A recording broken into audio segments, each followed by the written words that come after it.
Thank you, everyone. We're going to get started shortly. I'm just giving a chance for the mayor and Councillor Bodley to get settled, so it'll just be a couple more minutes. Thank you for your patience.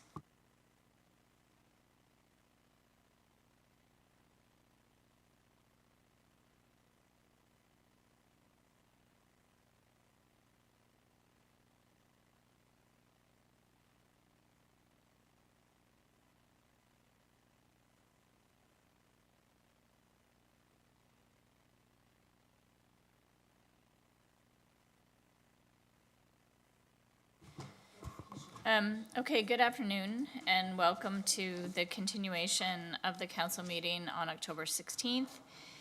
At this point, I would just like to read our territorial acknowledgement. We would like to begin by acknowledging that the land on which we gather, land on which we are broadcasting from today, is the land traditionally cared for by the Haudenosaunee, Anishinaabe, and Neutral people. We also acknowledge the enduring presence and deep traditional knowledge and philosophies of the Indigenous people with whom we share this land today. I think just as an added reflection to that, I'd like to say how meaningful that I felt November 30th was, and for the Day of Truth and Reconciliation, the company that I work for as an engineer have that as a holiday. So across Canada, our offices were closed that day, and it really gave me an opportunity to spend time reflecting on truth and reconciliation, and I really valued that day. So I guess I'm hopeful that in the future, more and more companies will acknowledge that day and offer it as a day of closure. And part of me still wishes, honestly, that Remembrance Day was also still a holiday and we were all businesses were closed that day. But I just thought I'd share that with you, that I really appreciated that day as a time to reflect. I would also like to read a statement because it is Islamic Heritage Month.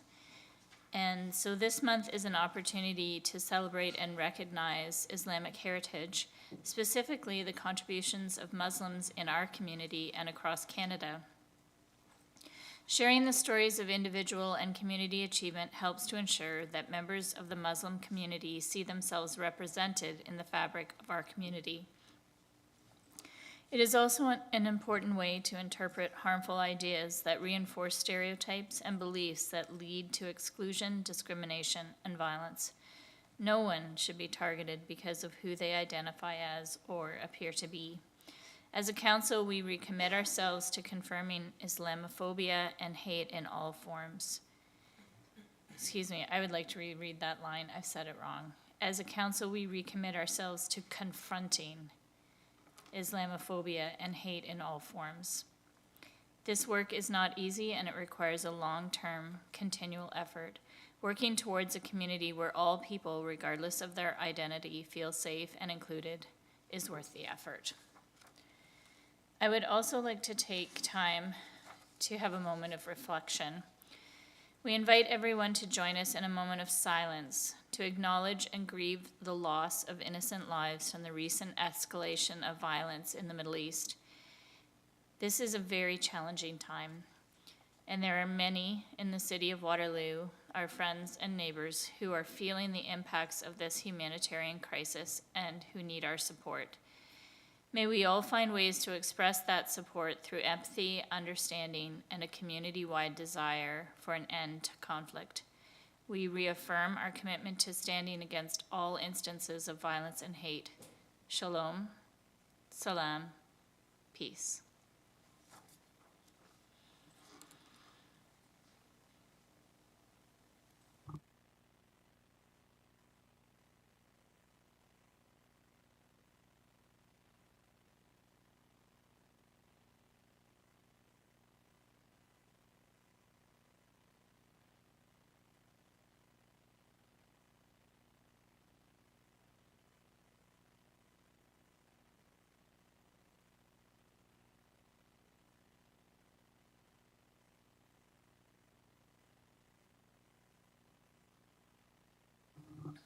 Thank you.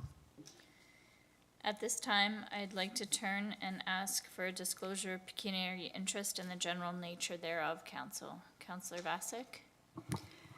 Yeah, I'll declare a pecuniary interest for the WLU Stadium because of my place of study. Okay, thank you. And Councillor Hanmer? Thank you. I'll declare a conflict with item 8A, Beechwood West 2 Home Association Special Service Area Levy vote results, as I am a homeowner in that association. Thank you. And any other council? Okay, thanks. I just made a note, so I'll do my best to pause and give you a chance to step out. So I'm looking for approval of minutes for the previous meeting of September 18th. Do I have a motion to approve those minutes? Councillor Rowe, Councillor Hanmer, all in favor? That's carried unanimously. And now we're moving on to presentations. So our first presentation is the folks from Reap Green Solutions. I know that Mary Jane unfortunately has had to not be here today, and we send our sympathies to her for the death in her family, and I hope you'll share that with her. So Patrick and, no, sorry, and I have the other name here, sorry, it's Lisa.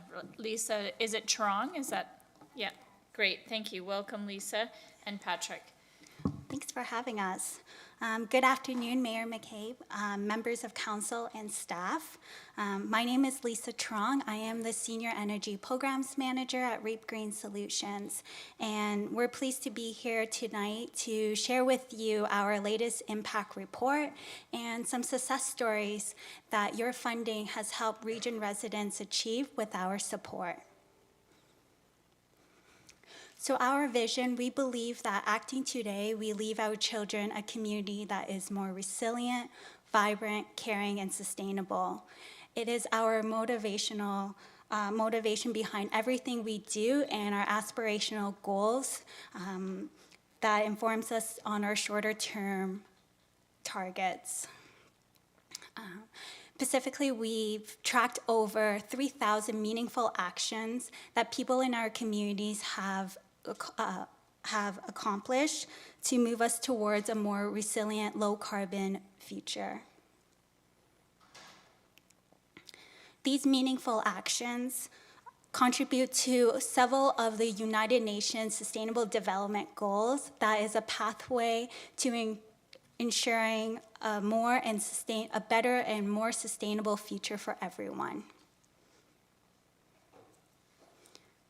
Climate Action WR is a key pillar of a collaborative approach that is necessary to make progress on those sustainable development goals. And we co-lead Climate Action WR with Sustainable Waterloo Region in partnership with all the municipalities, including you. So thank you. And this year we released the 2020 inventory report. We met people at our community events, and we supported some cool projects that were led by our volunteer sector committee. So last year was a high point for home energy evaluation, thanks to the federal Greener Canada Home Grant Program. Region residents took advantage of the program and invested in $4 million in energy efficient retrofits. These will save 410 tons of carbon emission every year going forward. So last year we mentioned that our work on research on energy poverty and equity in energy loan program. Well, this past year, we got a chance to share those learning to all municipalities across Canada, and we even got a chance to present at the Toronto City Hall at a workshop that was led by Clean Air Partnership. I'll pass it over to Patrick now. Thank you. Thanks, Lisa. I'm Patrick Gilbride. I'm the Associate Director at Reap Green Solutions. Once again, Mary Jane sends her regrets. I'm going to tell you a little bit about our Healthy Yards and Neighborhoods programs. We really value our municipal partnerships, one of which is with the City of Waterloo to plant trees in people's yards and to expand our urban canopy. And we've also we don't just plant trees, we make sure that we look after our legacy trees too. To that end, we actually ran a Tree of the Year campaign over the summer and had trees from all across the region. And the bur oak that's right next to the WPL main branch became Tree of the Year for 2023, we're happy to say. So through tree stewardship and our work to reduce flood risk, we really help people adapt to the extremes of a changing climate. Our work on the region's wet home review program has come to an end. We're passing the torch to a new vendor. We worked on that for almost 5 years, and we're really proud of the work that we did. We were in 2,000 homes throughout the region. Nearly 500 of those were in the city of Waterloo. And we didn't just perform wet home reviews, we also installed measures on the spot, up to 1,500 of those, which resulted in immediate sort of water savings and checking for leaks, that kind of thing. So we continue to have the region of Waterloo and work on their water conservation programs, as well as work to reduce salt, which protects our groundwater with various programs. So we're always looking at different ways to not only engage homeowners, but people who rent, and look at new ways to engage people. We've always run workshops, and we're doing more of those in person after the pandemic, but we've kept up our webinars as well, which has allowed us to increase our reach. And another sort of piece of that, as you can see in the bottom left, is our Zero Waste Challenge. That started today, so we're hoping that you will join us. There's a 7-day challenge. I picked my jar out to be especially big because I'm doing the 14-day challenge this year. And you can see I'm doing so far pretty good, although I'm slightly embarrassed to reveal my penchant for processed cheese. But really, it's, as you can tell, it's really about a judgment-free zone. It's not to be competitive. It's about really understanding the waste you produce and that you send to the landfill, every 2 weeks, and really sort of understanding ways that you can change your habits using the 5 R's. So as I said, we're opening up again. Reap House for Sustainable Living across from the Schneider House is open again. We had invited over 100 people through for Doors Open Waterloo Region last month. We're also having monthly open houses. About this time last year, we had Prime Minister Trudeau come and visit us as well.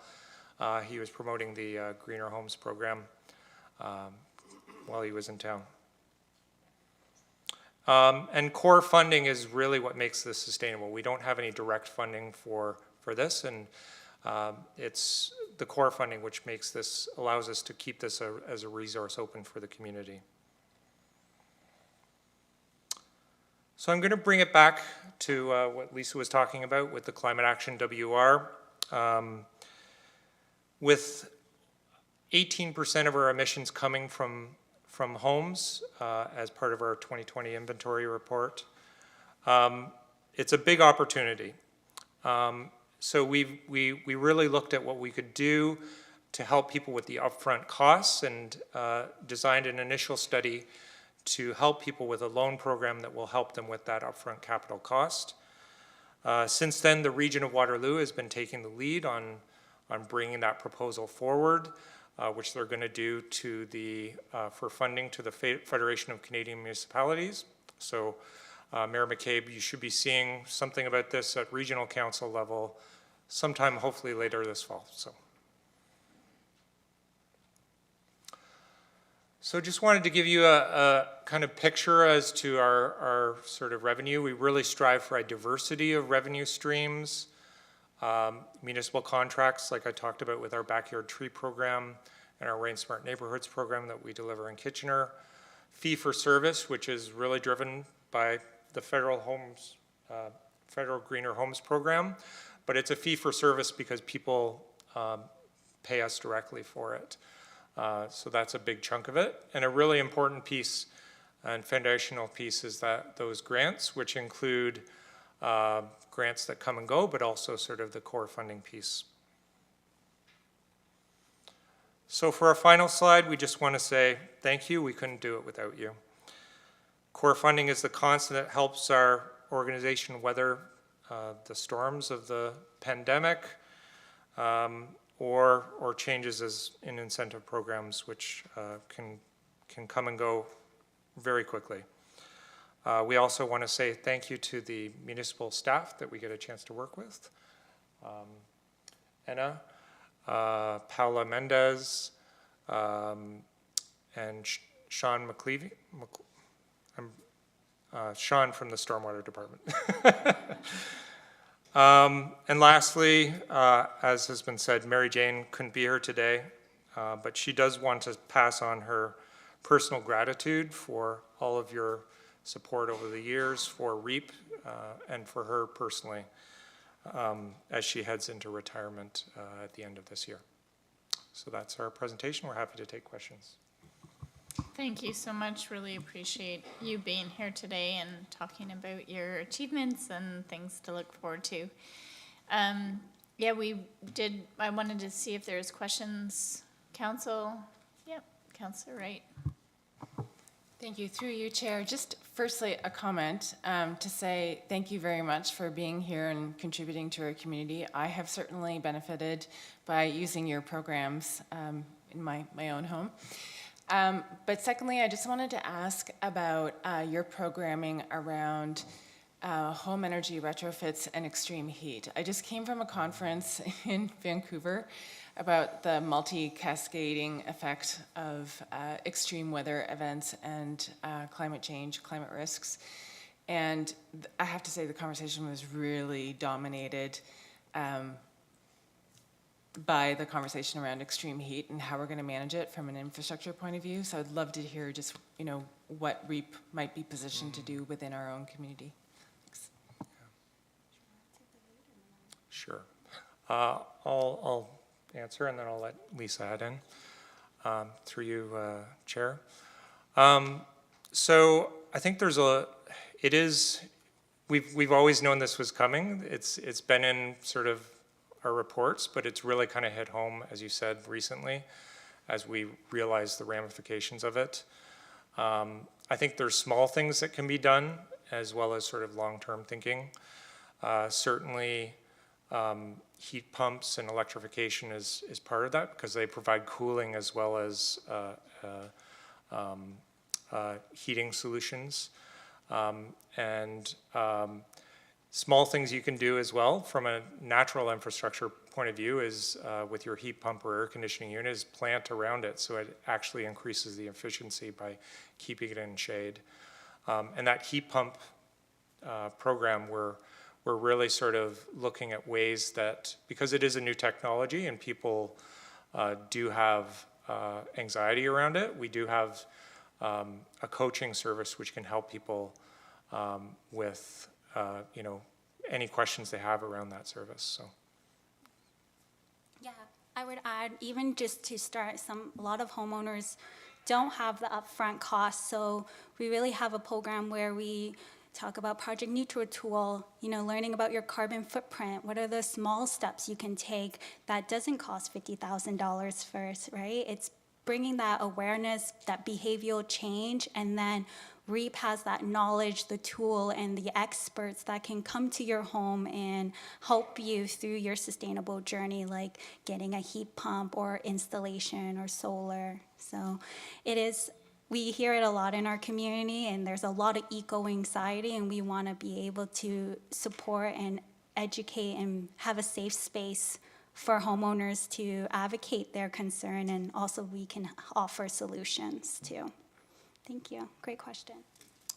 Just one more thing to add, though. Thinking longer term as well, our tree planting program, our arborists do look at the energy efficiency savings potentially as one factor that you can factor into when and where you plant. That does have to be a long-term consideration, though, because the trees we plant are not going to provide shade for maybe 15 to 20 years, so. Great, thank you. Seeing no other questions, I wanted to turn the mic over to the mayor for a few minutes. Thank you, through you, Chair. It is unfortunate that Mary Jane couldn't be here today, and as Councillor Freeman said, we certainly extend our condolences to her and her family. But I had planned to make a small presentation to her to thank her for her tremendous and outstanding years of service to REAP, but the City of Waterloo, but more broadly to residents and municipalities like the City of Waterloo for so many years. I mean, she's been such a strong, persistent voice regarding issues around environmental issues, around climate change, and raising the alarm for 25 plus years, and it hasn't been easy.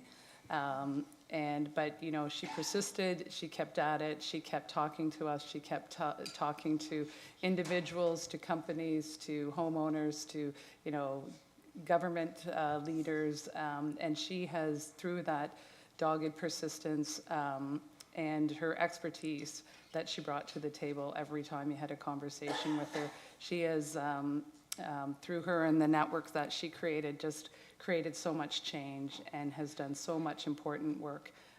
Individually, I know I've used REAP's, I think every one of the services that you touched on there, except the tree one. But and my husband used to serve on her board, so she's had a really a strong impact on us personally as in the community, but certainly really broadly across the community. And we just wanted to take the opportunity to thank her for that. So I do have a certificate if you could take this back to her. So again, thank you so much to Mary Jane Patterson and her very strong and long-lasting leadership.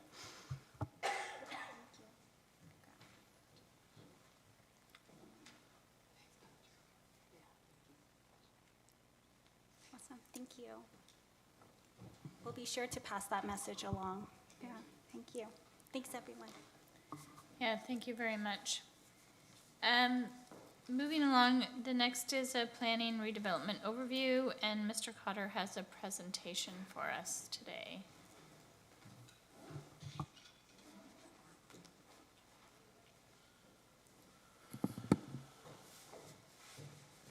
Thank you, Chair Freeman, members of council, members of the audience. We're certainly in a time of planning change in Ontario and in Waterloo. So I wanted to provide council with just a brief information presentation related to redevelopment. And as council is well aware, historically our growth was outward, sprawling into the edges of the city. But now we're in an environment where we have a limited land supply and we are growing inward through infill and intensification. And the core areas that we're doing that are within uptown, major transit station areas, and within designated nodes and corridors.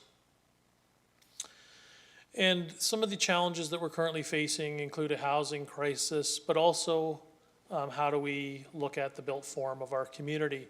And that becomes a challenge, right? We're tasked with increasing the supply of new housing units and new residential units in the community, but at the same time, building the community of Waterloo and achieving good urban design. And one of the tools within our toolkit is the ability to use master planning, which is a tool that has various degrees. There's different levels of master planning, but it is a tool that when used in the planning system can achieve the planned vision for the community, can allow for more expeditious planning approvals, can allow for the more efficient use of land and infrastructure. It can coordinate urban design objectives. It can address a development clarity for the community as to what will happen on properties or within areas. It enables clear and consistent decision-making for council. And the best way just to maybe describe master planning is to use an example. And so the example I'm going to use today is a property in Uptown Waterloo where intensification is planned. It's where we want to see the most intensification. And we know, for example, at 33 and 47 Herb Street West, that the lands have been acquired by a developer for intensification redevelopment purposes. And so we want to use this as an example of where master planning can be effectively used. So what might development look like on this particular parcel? It's likely going to look like a podium tower built form, mixed-use development with ground floor commercial, structured parking, and residential above. The exact form will need to be determined through the process, but something of that nature, a high-rise redevelopment is most likely. And when we're looking at those types of developments, things that we need to consider particularly are things like constraints that are on properties. So in this case, for this particular site, there's a 15-meter setback from the railway, which is a no-build zone. We also have to have considerations such as the special policy area or the floodplain that runs through uptown. Both of those constraints impact this particular site, but there are also opportunities and long-term planning objectives that the city has, such as the Laurel Greenway initiative as part of the Uptown Public Realm strategy. So we need to look at all of these pieces and work them together and try and figure out a way to move sites forward for redevelopment. And so when you look at this particular property as an example, on its own, you can see a redevelopment potential in the red block that could come forward. But when you start to factor in some of these other constraints, such as the railway setback, which is the dotted red line, the special policy area, which encumbers a large portion of the property, and the objective of the connectivity pieces around the Laurel Greenway, we end up with a situation, if you look at the broader picture, the land's in blue, which is an irregular shaped parcel that has a very large number of constraints imposed upon it, which limits its future potential. So just from another graphics perspective of what this could look like, again, a tower emanating from the two properties. But as you can see in the blue, once you take away the rail setback, you're left with a very irregular shaped parcel, very difficult parcels really to do much with at the end of the day. Thinking about master planning and opportunities on sites like this, we did go outside of city staff's capabilities because we don't have in-house design capabilities, and we retained FOTAN planning and design to work with us on what this might look like if we did some master planning on this larger parcel of land. And we looked at a number of guiding principles that we set for FOTAN, including making this a unique place, having a mixture of uses, having a network of open spaces and parks, and ensuring that it was very walkable. And again, all based on the lens of master planning. And where we ultimately drove this forward is reimagining the parcel without the existing lot lines and how might you develop it in a more efficient way. And simply by moving the red block, the development block, to the northeast corner of the property, you can see that you end up with still constrained, but a better parcel in blue that allows for future opportunity. And again, just from a graphical perspective, you can see that by shifting that tower, the blue is much larger and creates more opportunity. And here's a graphic just kind of looking at it from a site plan perspective. You can see that the remnant parcel, the blue piece, if you consider it in a more holistic, more master plan perspective, that you end up with a parcel that has a future development option to it, and in the interim allows for, in this case, it's a surface parking, allows for a more efficient parking layout based on the configuration of the parcel compared to the original irregular shaped block that existed. So to put this forward, we asked FOTAN to look at a number of different design options for us, again, with that master planning lens, and these are three of the core options that they came up with in terms of a potential future state. And as you can see in the top left corner, it would be the potential, again, for two buildings, whereas under the existing condition, you would end up likely with just a single tower. So you'd end up with the potential for two buildings, an elongated podium working its way back towards the ion station on the right, and on the left, another tower and podium parking structure with a parkette feature at the intersection of Herb and Caroline. Just on the bottom left is a similar example, but shortening up that elongated parking structure, creating the potential for maybe a parkette that could align well with the Laurel Greenway strategy. And then the third option on the right is, again, a two-tower redevelopment proposal. In this case, a common parking structure would be utilized with an at-grade park amenity space between the two towers rather than a driveway. So to visualize, again, this principle, going from that original single tower potential through master planning, you can work to achieve a number of city objectives. Again, the red on the upper massing drawing would be commercial at grade along Herb Street. The blue would be parking structure, and the yellow would be representative of the potential for residential intensification.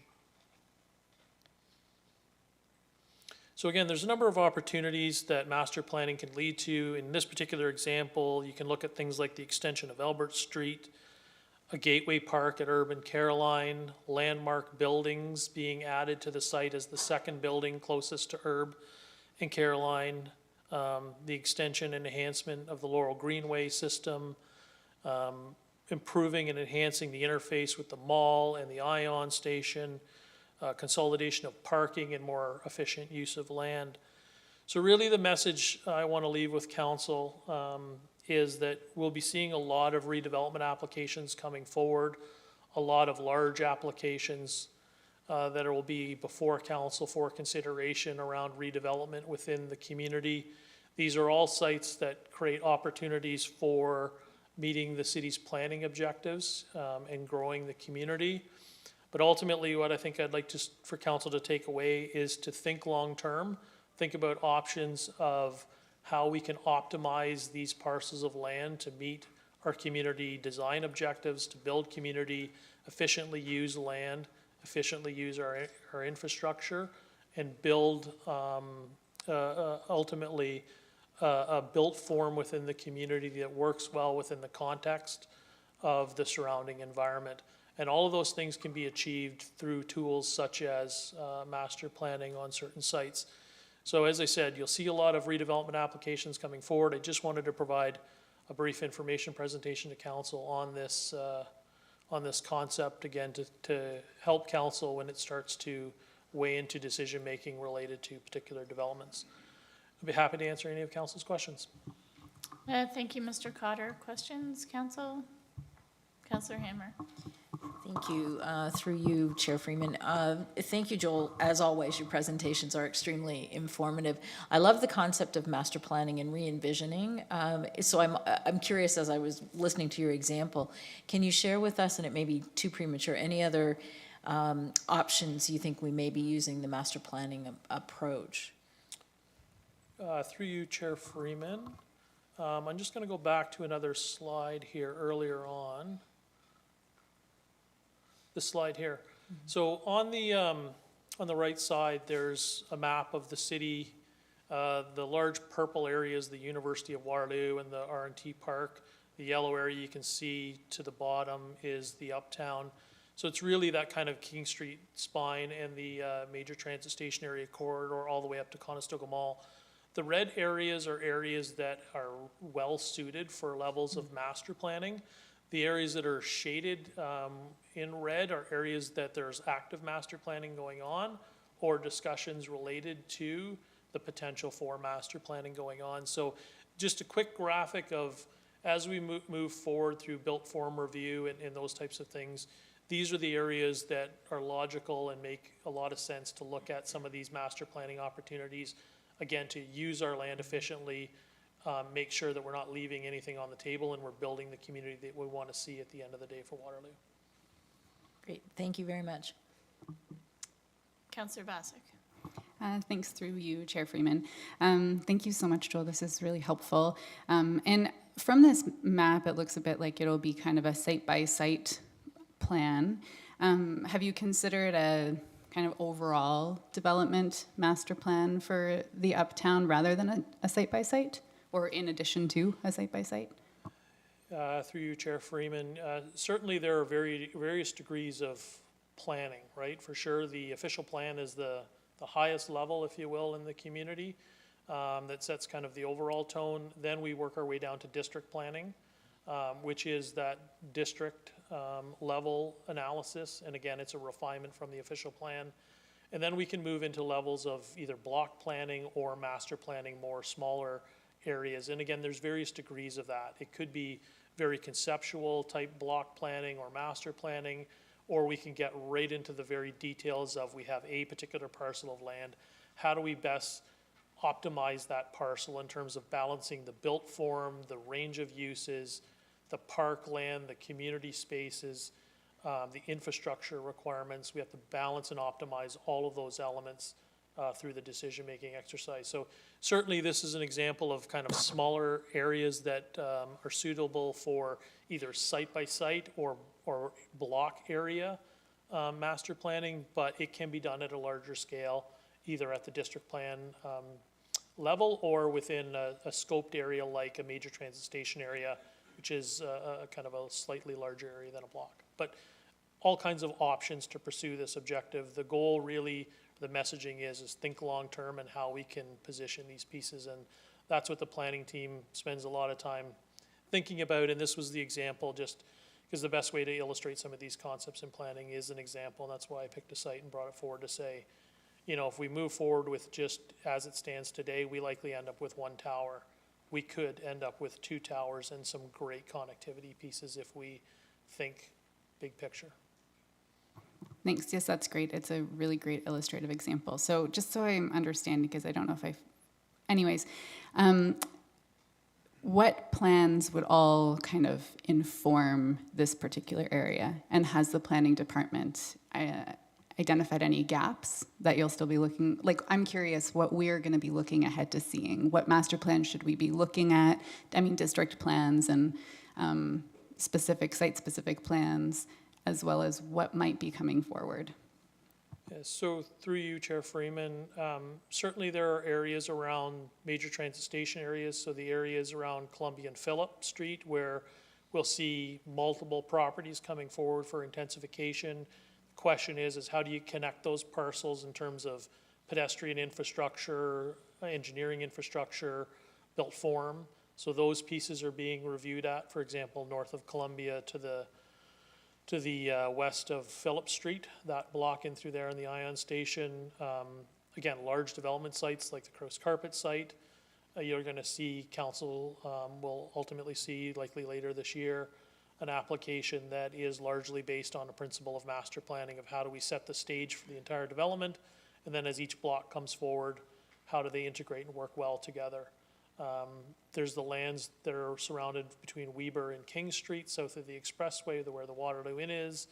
That whole area, again, represents a prime opportunity for a master planning level review. So you will start to see large-scale developments coming forward that either are on a site-by-site basis, looked at from a master planning perspective, or a consolidation of parcels and different landowners that are working together or have the opportunity to work together to create efficiencies and community building objectives.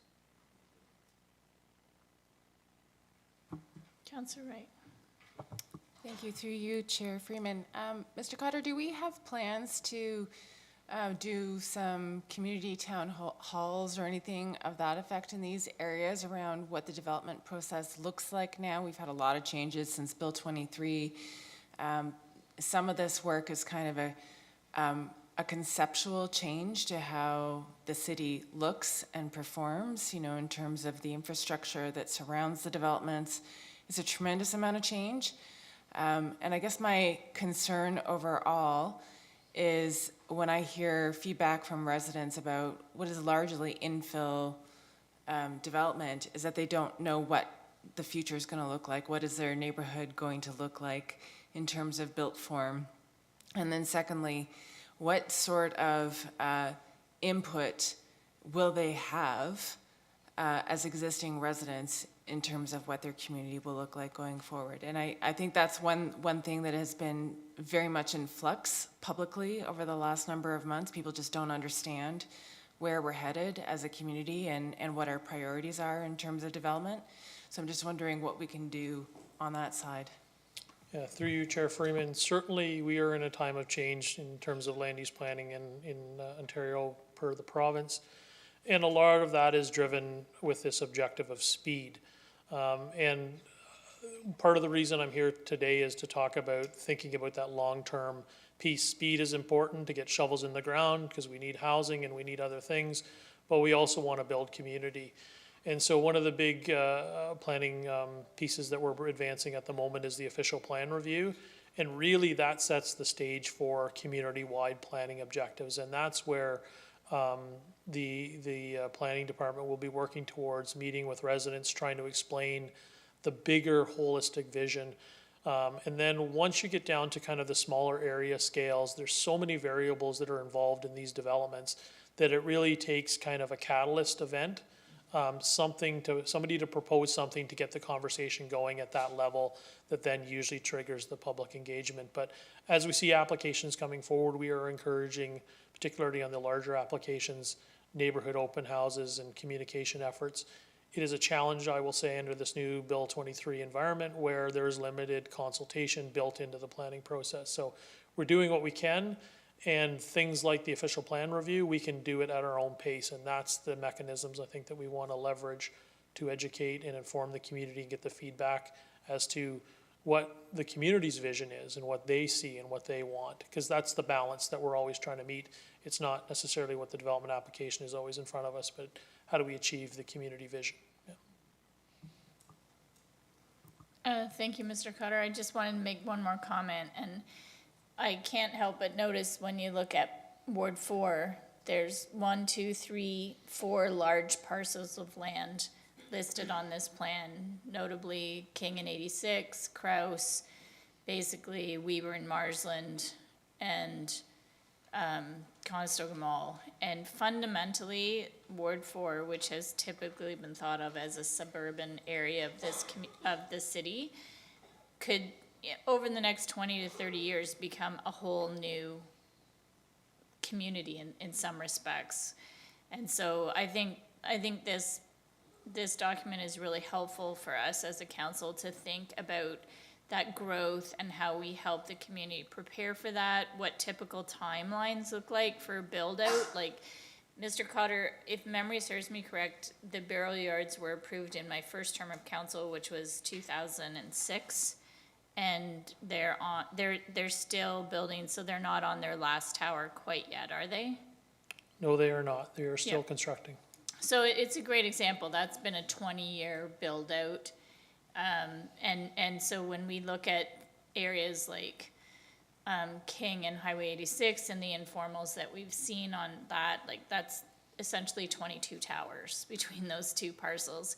So there's opportunity to think about how our city is growing and how we help communicate that growth, and that the growth doesn't happen within 5 years, doesn't even happen within 10. It might happen within 30 to 50, and so I think it would be really great kind of going forward when master planning processes are brought to us, even if they're in an informal process, when they're phased developments, if we could start unpacking how long phases typically take to build out. And I think that would help the community understand underlying assumptions, things like mode shift from personal vehicle use over to public transit and bicycles and other things, that it's not this notion that 3 out of 4 people are all going to get rid of their cars by next year, and that's why we're planning parking rates the way that we are and things like that.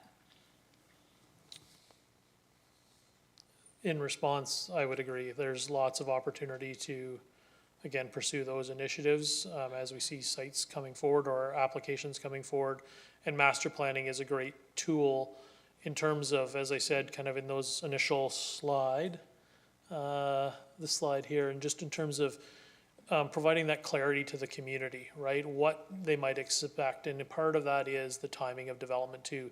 These are major developments that take a long time, and there's a lot of coordination that needs to happen, but those neighborhoods, even while they're being built, will shift and change, and Barrel Yards is a good example. It is not being constructed exactly the way it was originally planned back in the mid-2000s. It has evolved with the times, and again, we've adapted that development.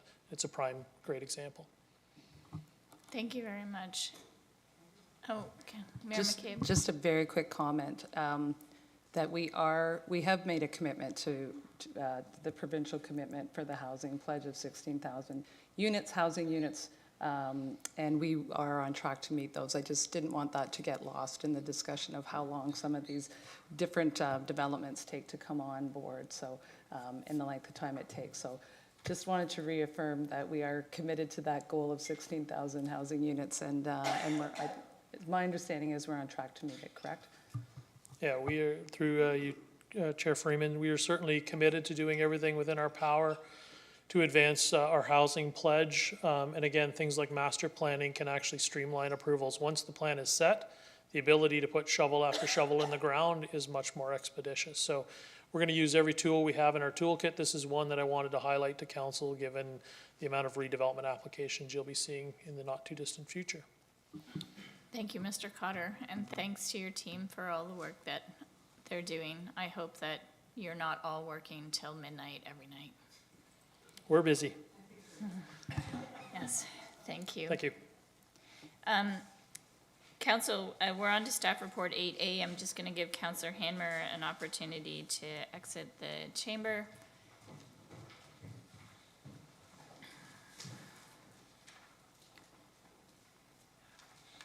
So this is the Beechwood West 2 Home Association Special Services Area Levy vote. There's no delegation. I think that everything is in the packet. Is there any questions for staff, council? Natalia, did you have a presentation? A very brief one. Oh, I'm so sorry. I didn't see you listed. Oh yeah, it is listed. I just passed over it, so I apologize. It's okay. Thank you, Chair Freeman. I promise to be very quick. In June-September 2023, the City Clerk's Office coordinated the Special Service Area Levy, or SAL, vote within the geographic boundaries of Beechwood West Home Association. The homeowners were asked whether they support the SAL implementation within the geographic boundaries of the association. Quick reminder, the special service area levy is a process and a mechanism whereby the city collects funds from the residents within the geographic area of a home association that was originally subject to covenants. And then the funds, these funds are imposed further on the taxes and collected through taxes.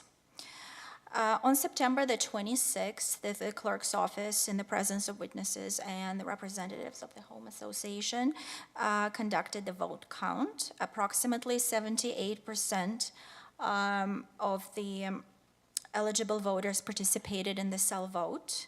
88 of those who cast their vote were in favor of the implementation of SAL. According to the corporate policy, Neighborhood Home Association Special Service Area Levy Implementation and Administration, if 66% of homeowners who participated in the vote support SAL implementations, staff present the results to council for consideration. Traditionally, SALs have a high support amongst home association memberships. As you can see, except for one failed vote. Considering that the required 66% of voters spoke in favor of SAL implementation, staff recommend that council approve the implementation of special service area within the geographic boundaries of Beechwood West 2 Home Association, and also authorize the mayor and the clerk to execute the lease and license agreements to implement SAL. This concludes my presentation. Thank you. Thank you so much, Natalia. Any questions for Natalia? Seeing none, thank you very much. Thanks. At this point, council, there's a recommendation for your consideration. Is there someone interested to move that recommendation? Moved by Councillor Wright, seconded by Councillor Roach. Is there any comments? Okay, I'll just call the question. All those in favor? Those contrary minded? That's carried unanimously. Thank you very much. So we'll just give Councillor Hanmer an opportunity to return to council. And yes, thank you, Councillor Vasek. I see you headed out.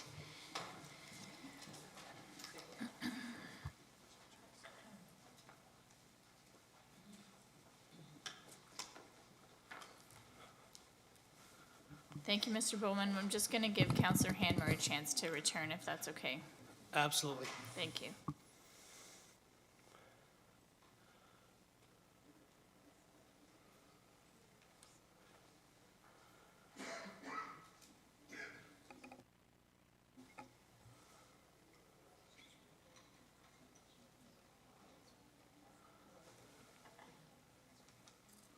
Should I tell a joke?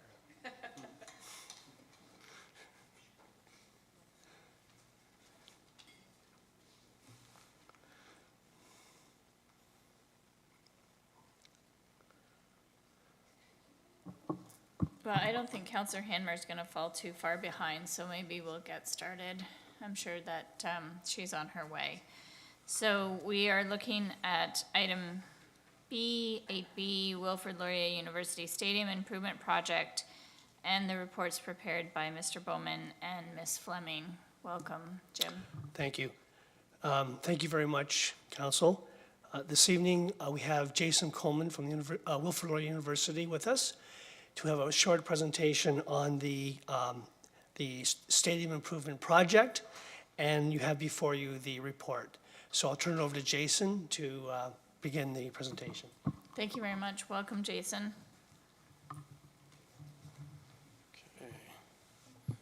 Thank you. Through you, Chair Freeman, I'd like to extend thanks to Council for the opportunity to present to you our plans for revitalization of the Seagram Drive Project University Stadium and invite your support and participation with the project. For those that likely know the site, it's been in the community since 1958. It was originally called Seagram Stadium, now University Stadium, and serves as a popular venue for varsity sport, semi-professional sport, as well as recreation and intramurals for the university, as well as community usages, including events, tournaments, group bookings, and summer camps. The infrastructure is now old and requires immediate upgrade and enhancement. You may recall in 2019, we came to Council and were approved for $2.5 million of support so that we could apply for the Investing in Canada Infrastructure Program grant. Unfortunately, COVID-19 both derailed that grant program, but also changed our timeline and plans for this project. So we're back today to share a revitalized approach to how we might still proceed with the project. I'm joined by my colleague Ulrika Gross, who's our Associate Vice President, Facilities and Asset Management, should there be any questions later about technical parts of the project. Unfortunately, I was to be joined by Kate McRae-Bristol, our Director of Athletics, who took ill today. I think that seems to be a trend. So I'll be presenting some slides that would have been Kate's, including this one about the athletic approach that we take at Laurier and how that intersects with our community. The mission of athletics and recreation at Laurier is to build champions and provide future opportunities for our leaders. We provide services, support programs, and facilities to enhance student development and community-oriented and student-centered environments. The department serves 20,000 students currently through 22 varsity teams, 20 competitive and recreational clubs, hundreds of recreational and intramurals each month, as well as facilities that are open to walk-in recreation, play, exercise, etc. More than 50% of our students walk through an athletics facility each term, so that's 10,000 in each of our fall and winter terms. The pictures on the slide here actually illustrate that beyond providing athletics environments for our students, we're also connected to the community. And in fact, one of the pillars of where we focus time is 3 partnership areas into community. One is to build partnerships with members of underserved groups that align with our equity, diversity, and inclusion goal, providing leadership and outreach opportunities for youth, which includes school-based programs, coaching clinics, and finally providing camp programming for youth in the community. So although the proposal today is for community use that would be bookable by community groups, I wanted to illustrate this because this adds about 2,000 hours of Laurier programming geared at community groups that are outside of those booking hours that we'll talk about in the presentation. This is a picture of what the facility would look like fully revitalized, including new turf, seating, press box, scoreboard. You don't see it in this slide, but you will see it in a future slide, a bubble over top for 12-month use. Behind this bleachers, you'll see double gyms, recreational spaces, multi-use spaces, high-performance training center, and student wellness center. All in, this is $80 to $100 million of infrastructure that we're planning over the next decade or so, but really, we're doing that in a very phased approach. So if you see the slide, the phases that we're actually here to talk about most today are phase 1, 1A, and 1B. Phase 1 has already occurred, so if you've been at the stadium, you would notice that we removed the grandstand. So there used to be a grandstand that would hold 6,000 visitors. That's been removed in March, and we've got temporary bleachers in place. We're here today to talk about phase 1A, the replacement of the field turf, scoreboard, lighting, and footings for the winter bubble, as well as phase 1B, which would be the winter bubble. And these are the two phases where we would invite your support. The future phases, including phase 1B, are not yet approved by our board. 1A is approved, and so we would immediately proceed with that phase in the next 4 to 6 weeks, with 1B to follow when we get approval in the early new year. And then these other future phases, TBD in terms of timeline and costing. So the phase that really I wanted to focus on was this community use phase 1A, 1B, which is really to say we're going to redo everything that's at the stadium right now. So it'll be new and available for community use.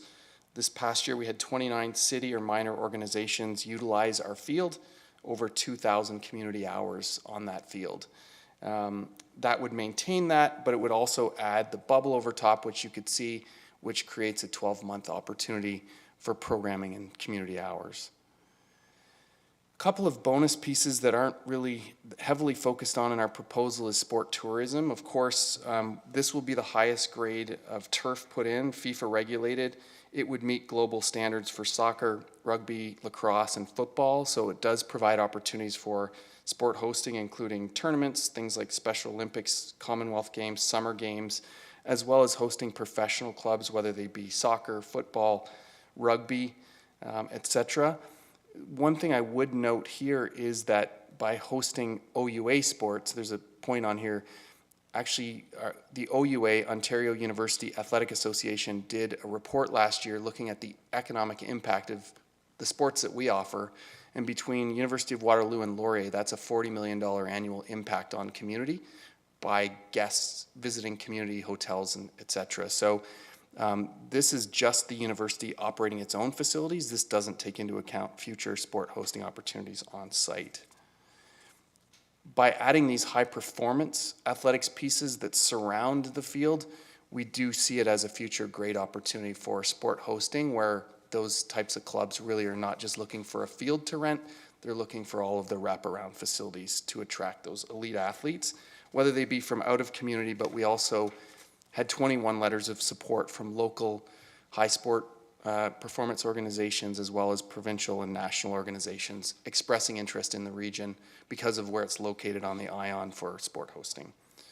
So I guess I would cut to the ask of the day, which is we're inviting the city to contribute $2.5 million to support phases 1A and 1B of the project, which would be all of the pieces I mentioned earlier, so that we can continue to have community use on the field and enhance it by the 12-month facility of having a bubble over top.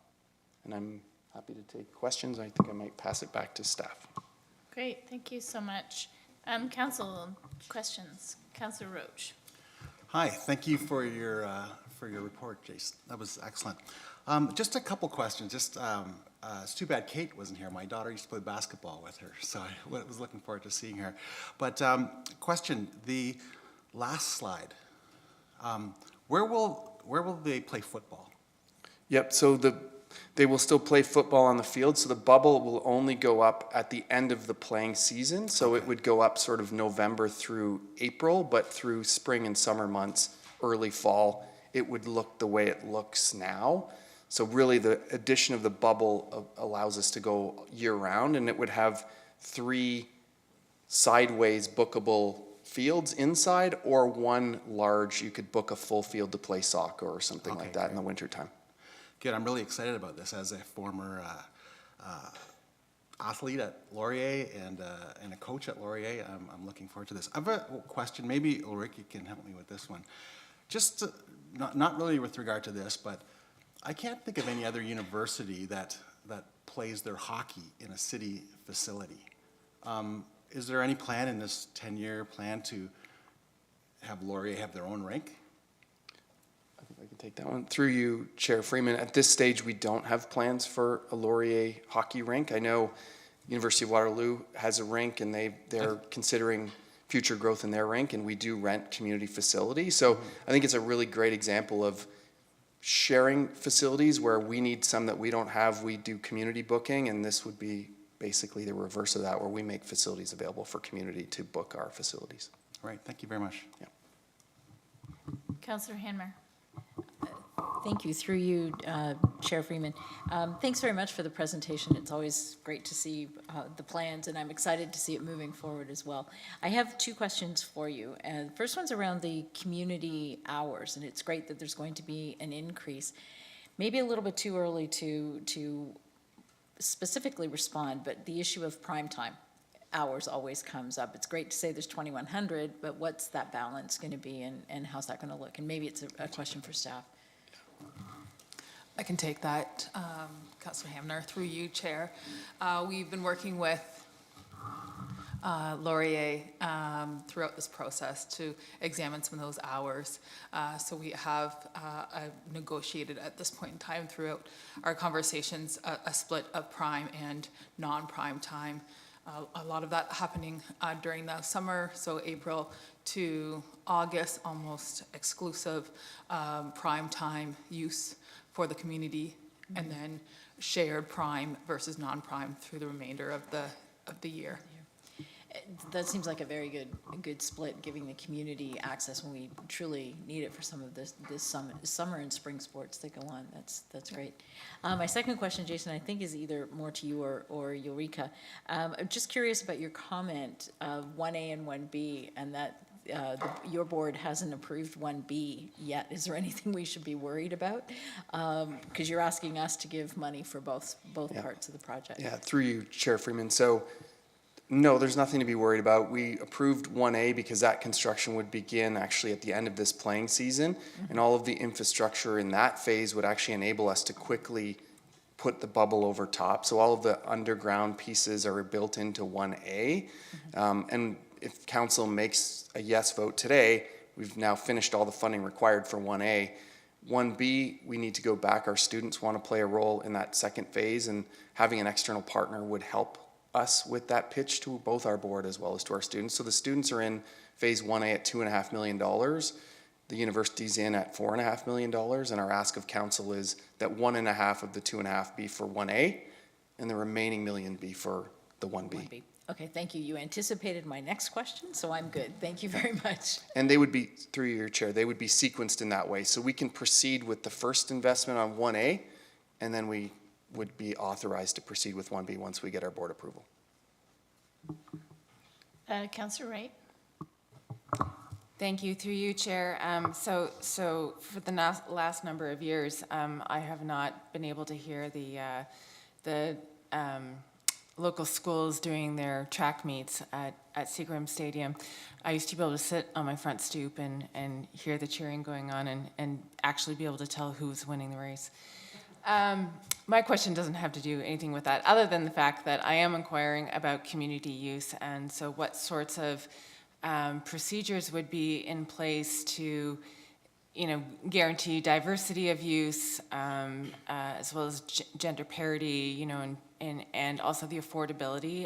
Like if it was a city facility, we would obviously have a fee assistance program, et cetera. So if you could just describe a little bit to us how Laurier handles those sorts of considerations. Thank you.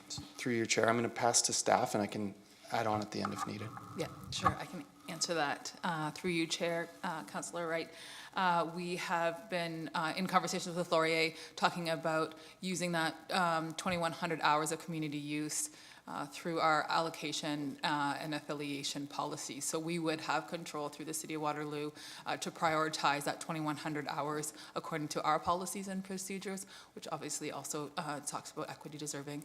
And then to answer your question about price comparative, we would look at using some of our minor sport groups that have the adult rate for their older age categories, so they're under 22, to utilize a lot of the space at the elite performance facility at Laurier, therefore creating capacity on our own city fields to serve our minor sport groups that would maintain that affiliated rate. So that's our strategy moving forward.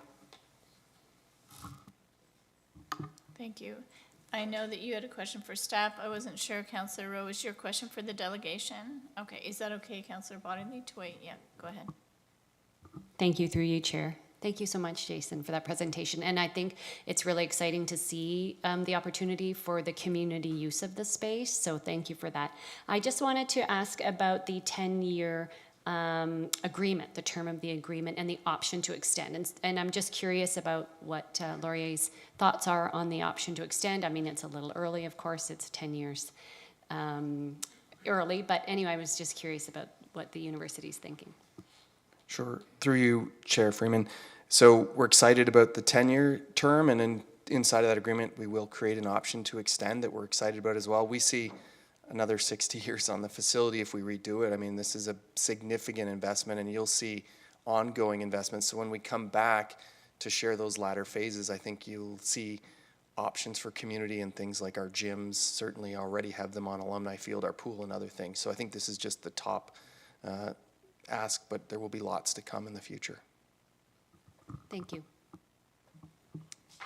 Thank you very much. I think that was all the questions for our delegation. So thank you, Jason, very much for your presentation and participation. And I know that Councillor Bodley has a question for staff. Yeah, thank you through your Chair Freeman. And Councillor Rose stole my question about the 10-year agreement, so I'll leave that to the side. But question for staff is just, I know that we're in the early stages of updating our outdoor sports field strategy as a city. That's coming in the next couple of years. And so I'm curious if staff can provide any preliminary supporting data or information that could be highlighted, even if it's just like anecdotal information that would help sort of justify for council and for the community the support for investing into this stadium project. Through you, Chair.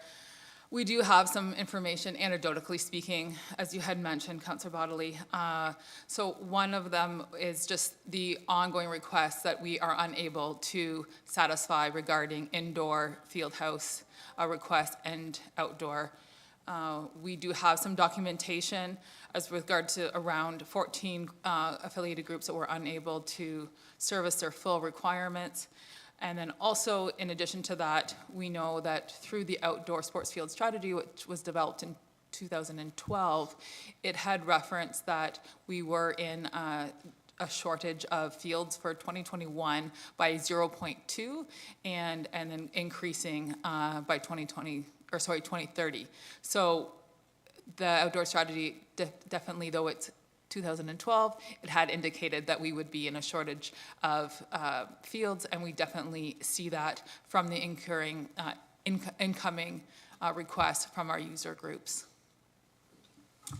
That's great, thank you. Council, any other questions on this before we consider the recommendation? Okay, seeing none, there's a three-part recommendation on here. I'm looking to council. Would you like to move them as one? Move all three? Yeah, okay, with a comment. So moved by Councillor Bodley, seconded by Councillor Hanmer, and I'll just turn over to Councillor Bodley for a comment.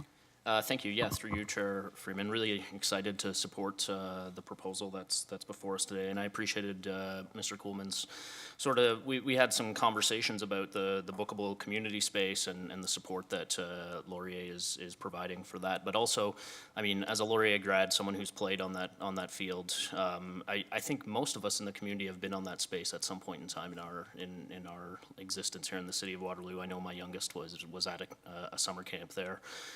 And so it goes above and beyond just the sort of negotiated discussion around the field use space. And as was referenced by Ms. Fleming, you know, as we continue to grow and intensify in the community, the availability of land is restricted. This is a conversation we have all the time, whether it's around field space or whether it's around residential, et cetera. And so I think it's incumbent upon us to look to unique and valuable community partners such as Wilfrid Laurier University to come to ways to meet the needs of our residents across the entire city.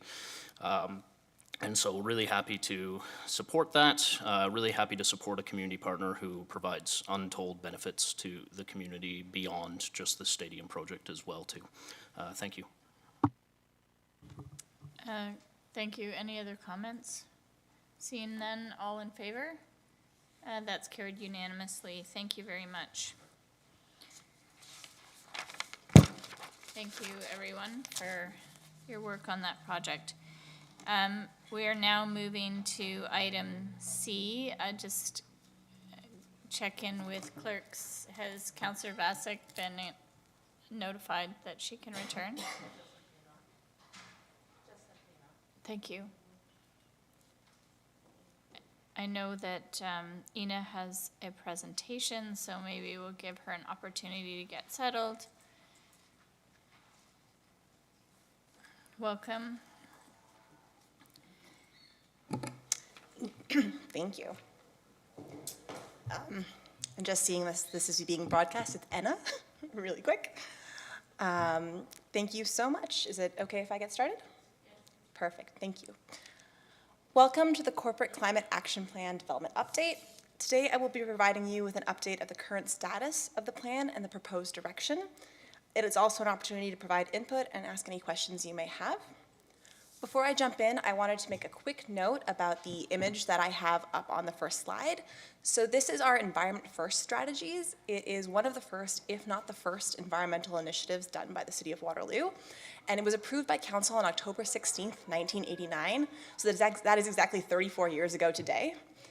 And we found this while we were researching for this plan, and it was really heartening to see that so many of the actions that were proposed in these strategies are things that have become really commonplace today over the past several decades. They're just things we do day to day as our regular business. It was also fantastic to see that the spirit and intent of a 34-year-old plan, are things that we carry through to the work we do today. And an example of that can be found in this excerpt. Mr. Thompson, who was a member of one of the committees, stressed that these environmental problems must be tackled by someone. The city, in its effort to put the environment first, may as well attempt to get things started. And with that in mind, let's jump right in. Firstly, what is a corporate climate action plan? It is a plan to reduce corporate greenhouse gas emissions and integrate sustainability and climate change into all applicable city processes and procedures. And I really want to focus on the second half of that definition, because if we don't integrate this work into everything that we do as a city, we won't be able to create these large transformational changes that we need. The terms of reference were approved by Council in October of 2020, and the plan will be aligned with our corporate reduction targets of 50% by 2030 and 80% by 2050.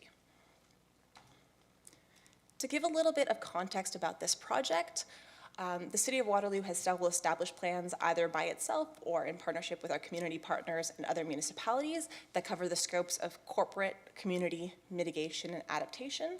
And just to define those terms really quickly, when I say corporate, I mean the governing municipality, so our own buildings, our fleet, our staff. Community is the entire City of Waterloo, our residents, our businesses, our fields, for example, everything like that. Mitigation refers to reducing the amount of greenhouse gases in the atmosphere, and adaptation refers to increasing our resilience to changing climate. So this plan that I'm discussing today, the Corporate Climate Action Plan, is a corporate mitigation plan. That means that we are looking at how to reduce the amount of greenhouse gases we release as a corporation. This is in line with the 2023 to 2026 strategic plan through the guiding principle of sustainability and the strategic priority of environmental sustainability and climate action, as was created through engagement with council and residents. As I'd originally mentioned, the terms of reference for this plan were approved in October 2020, and the context of the city has changed slightly since then, which has led staff to suggest some project modifications. The first is that the scope of this plan has been expanded to be more holistic and transformational. The original plan was more narrowly technically focused, while this one is a little bit more complete, and that's something I'll discuss in a separate slide. Carbon budgeting and reporting, instead of providing a framework, we are currently exploring this concept, which is something I will also discuss in an upcoming slide. The Corporate Climate Action Committee, or CORCAP committee, have been replaced by the Environmental Sustainability Team, which is a cross-divisional team of leadership throughout the city that discuss sustainability issues. Greenhouse gas reporting frameworks are not being considered, and this is because since October 2020, we've added some fantastic staff who already bring this expertise into the city. And lastly, the timeline was modified. It was originally intended to be completed in the summer of 2022, and instead will be completed in January 2024. In terms of the technical scope of the plan, all Scope 1 and Scope 2 emissions will be considered. Scope 1 emissions are emissions that we directly create. So for example, if you drive a gas city car, that's a Scope 1 emission. Scope 2 emissions are emissions that we don't directly create, but it's when we consume electricity or power. So we are not creating the emissions on site, but we are directly responsible for them. And Scope 3 emissions are all other indirect emissions that are not covered by Scope 2. And Scope 3 emissions will be considered in a bit of a tiered approach. Emissions that will be directly considered are solid waste production and business travel. Emissions where we're looking more at data collection and policy review actions are for commuting, embodied carbon for corporate assets, and land use change. And emissions where we're looking to prime for future action are supply chain materials and upstream transportation. In terms of the content scope of the plan, so as I'd mentioned a little bit earlier, we're trying to make this a little bit more complete and holistic. So we are first looking at measurable corporate assets. Those are our buildings and facilities, our fleet and equipment, wastewater facilities, outdoor lights, solid waste, and business travel.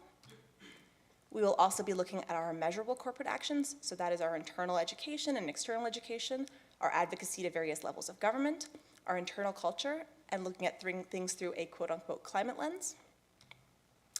Then we have supporting projects, so our financing, our reporting, and our internal and external partnerships.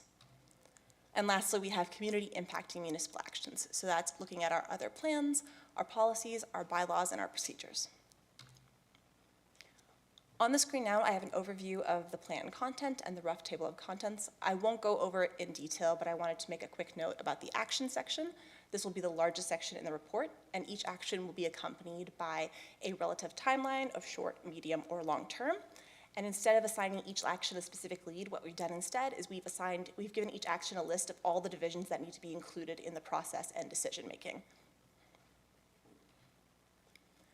When it came to plan creation, we began by reviewing other similar corporate climate action plans, especially in Ontario, where the legislative context is similar.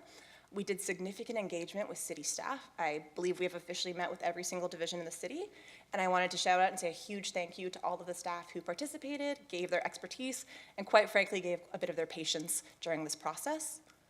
We also engaged with our sustainability partners, such as Climate Action Waterloo Region and Waterloo Region Community Energy. To the best of our abilities, we aligned the plan with other existing plans and their timelines, and the plan has been reviewed, is currently being reviewed, or will be reviewed by staff, leadership, our Sustainability Advisory Committee, and our READY team. While we were creating this plan, we really wanted to keep three general tenets or pillars in mind. One, that the plan is grounded in the specific circumstances and capabilities of the City of Waterloo. Two, that the plan is implementable and respectful of staff's day-to-day work.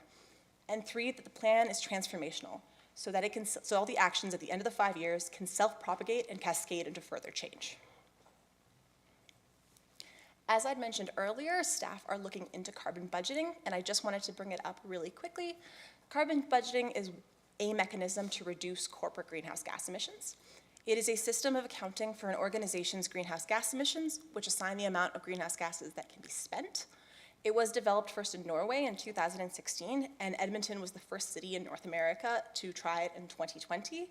So it is still really incredibly early in its infancy.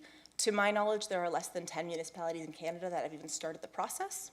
So city staff are proactively monitoring this initiative in other municipalities, especially the region of Waterloo, to better analyze and determine the outcomes of this work. For next steps for the plan, right after this presentation, we will of course integrate all of the information that we received from council and their input. It will be reviewed by leadership, and then it will be reviewed by the READY team to ensure that it is equitable. The plan will be finalized in January of 2024, and plan implementation will begin immediately following council approval.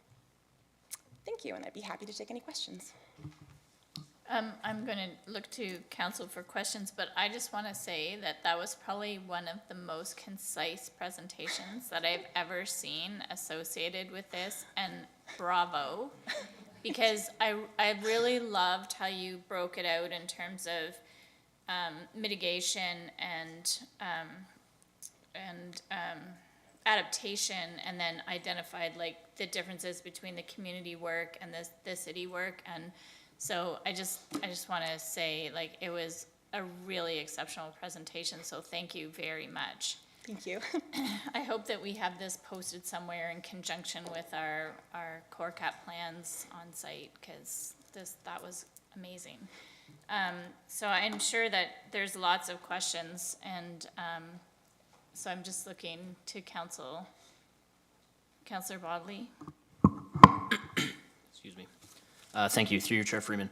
My question is about the Scope 3 emissions conversation. Maybe you could go back to that slide if possible. But while you're looking at that, I certainly appreciate some of the challenges that are associated with not only identifying material Scope 3 emissions, but also the availability of data and other challenges that are associated with trying to calculate Scope 3 emissions. So I think the approach that's being contemplated here is prudent. It makes a lot of sense. I have a couple of questions though about this. So I'm hoping maybe you could provide me some feedback on how the specific Scope 3 emissions that we do plan on measuring and reporting right away, solid waste production and business travel, how they were selected and whether others were considered to be started immediately. Yeah, no problems, through the chair to the councillor. The ones as we were designing this plan, the emissions that we looked at right away were the ones that we knew we either immediately had the data for right now, or the data was readily available to us in a form that wouldn't require a significant project. And that was really how we decided all of the other Scope 3 ones. We were looking at what do we have right now, or we can easily get right now? What can we reasonably get in the next 5 years? And then also what is to us a little bit outside of our control, where we have to wait for either the legislative landscape or the economic landscape or anything like that to move a little bit more ahead before we can reasonably also get those emissions data, excuse me. That's great. Thank you for that. Appreciate it, Anna. My next question around this is more around when council is being asked to make decisions, and the one that always comes to mind, I guess, is around sidewalk snow clearing conversation that we've had recently, and how the operations of that are decided. And I say this because, you know, one of the things that we had contemplated was the environmental impact of more trackless units out on across the city doing sidewalk snow clearing, and the discussion around whether we should contract those out or whether we should do those in-house. And it's maybe something that's tricky for us to measure and incorporate directly into the core cap. But I'm hoping, as part of maybe the discussion around the climate lens of how we make decisions, that we're looking at this more holistically in terms of, well, if we contract this, then we don't have the emissions on our books, is really not the approach that I think we should be taking as the city. We should be considering the fact that those emissions would exist regardless of whether we were doing it in-house or whether or not we were contracting it out. So I'm wondering if maybe you could speak a little bit to how we bring that lens into the decision-making that happens around the horseshoe on these types of topics. Thanks. Yeah, that's a fantastic question, and it's a multifaceted answer. So there's a couple different ways to look at this and ways that we have been looking at this. So when it comes to carbon accounting, this is something that we are hoping to include in the plan, is we have to, as a municipality, define where we want to cut off our scope. Because there are things like contractors where you make a very valid point, where there is a point where should we include those in our scope because we are directly responsible for hiring that company and having those routes and things like that. But then on the other hand, that pen you're holding in your mouth, that's embodied carbon, right? It might be unreasonable to say we should also include all of the embodied carbon because it's just outside of our scope and abilities as a city. So that's something we're looking at as part of the core cap, is that within the next 5 years, we should come up with what exactly are we scoping and what are we not scoping. The other two considerations we put in the plan is we are going to be putting forward within the plan an action for a green purchasing strategy, which does look at the different indicators of environmental sustainability, let's say. And it's something that we've had discussions with staff as well. So for example, Parks was discussing their small equipment use. At what point is it more environmentally friendly to switch to electric if you're only doing a little bit of work and electric now has a battery that has to be mined? And the truth is, I don't know that answer at the moment. We are working with students at the university. We've asked them that question as well to see if they could help us out. I think I think Laurier or Waterloo, I'm blanking on who's doing it right now. We are working with that. So really the long answer that I'm trying to answer here is we have thought about it, we are thinking about it, we don't currently have the answer, but we do hope we've put in mechanisms within the draft core plan to help us answer some of those questions in the future. That's great, thanks, Anna. I have one last question, if that's okay. And this is to the three sort of pronged discussion there around grounded, implementable, and transformational. And I guess I'm feeling a little bit of tension sometimes, perhaps, between what is implementable and what is transformational. And so I would like to ask staff, I guess, as we are contemplating implementable solutions, if there are more transformational options that need to be considered but perhaps aren't implementable today due to budget restrictions, I would hope that those types of discussions are coming back to council to contemplate that more transformational change that is needed. So I guess that was more of a comment, but happy to have you respond if you have anything to add. Yeah, no worries. It's the bare naked ladies question. If I had $1 million, what would I do? Staff have, during our engagement with staff, we have definitely heard, I wouldn't even say that finance is the only barrier. Sometimes there are other barriers in terms of staff resources or just in terms of knowledge. So I think that when we've heard that from staff, we've really been trying to take an approach of, okay, this is the large barrier you have. What can we do in the next 5 years to start that implementation? So sometimes it's our staff don't know how to do this. Okay, then let's look at training. Let's look at bringing people in. Let's look at what we can do with our HR perspective. If it's finance, then it's okay, then this has to be on our list for funds that we're looking at. Whether we're looking at the FCM or grants or anything like that, we have to have that more not formal, but we have to have that more in line and more in our eyes where we're looking. So while I would say that there are obviously solutions that are either out of reach for financial or technical resources just because they're not available yet, we have been trying to work with staff to ensure that at least the first steps of getting there are included in this plan. And that's kind of why we're calling it transformational, because it is the baby steps of this ramp to the bigger changes. Great, thank you. Other questions, Council? Councillor Hanmer.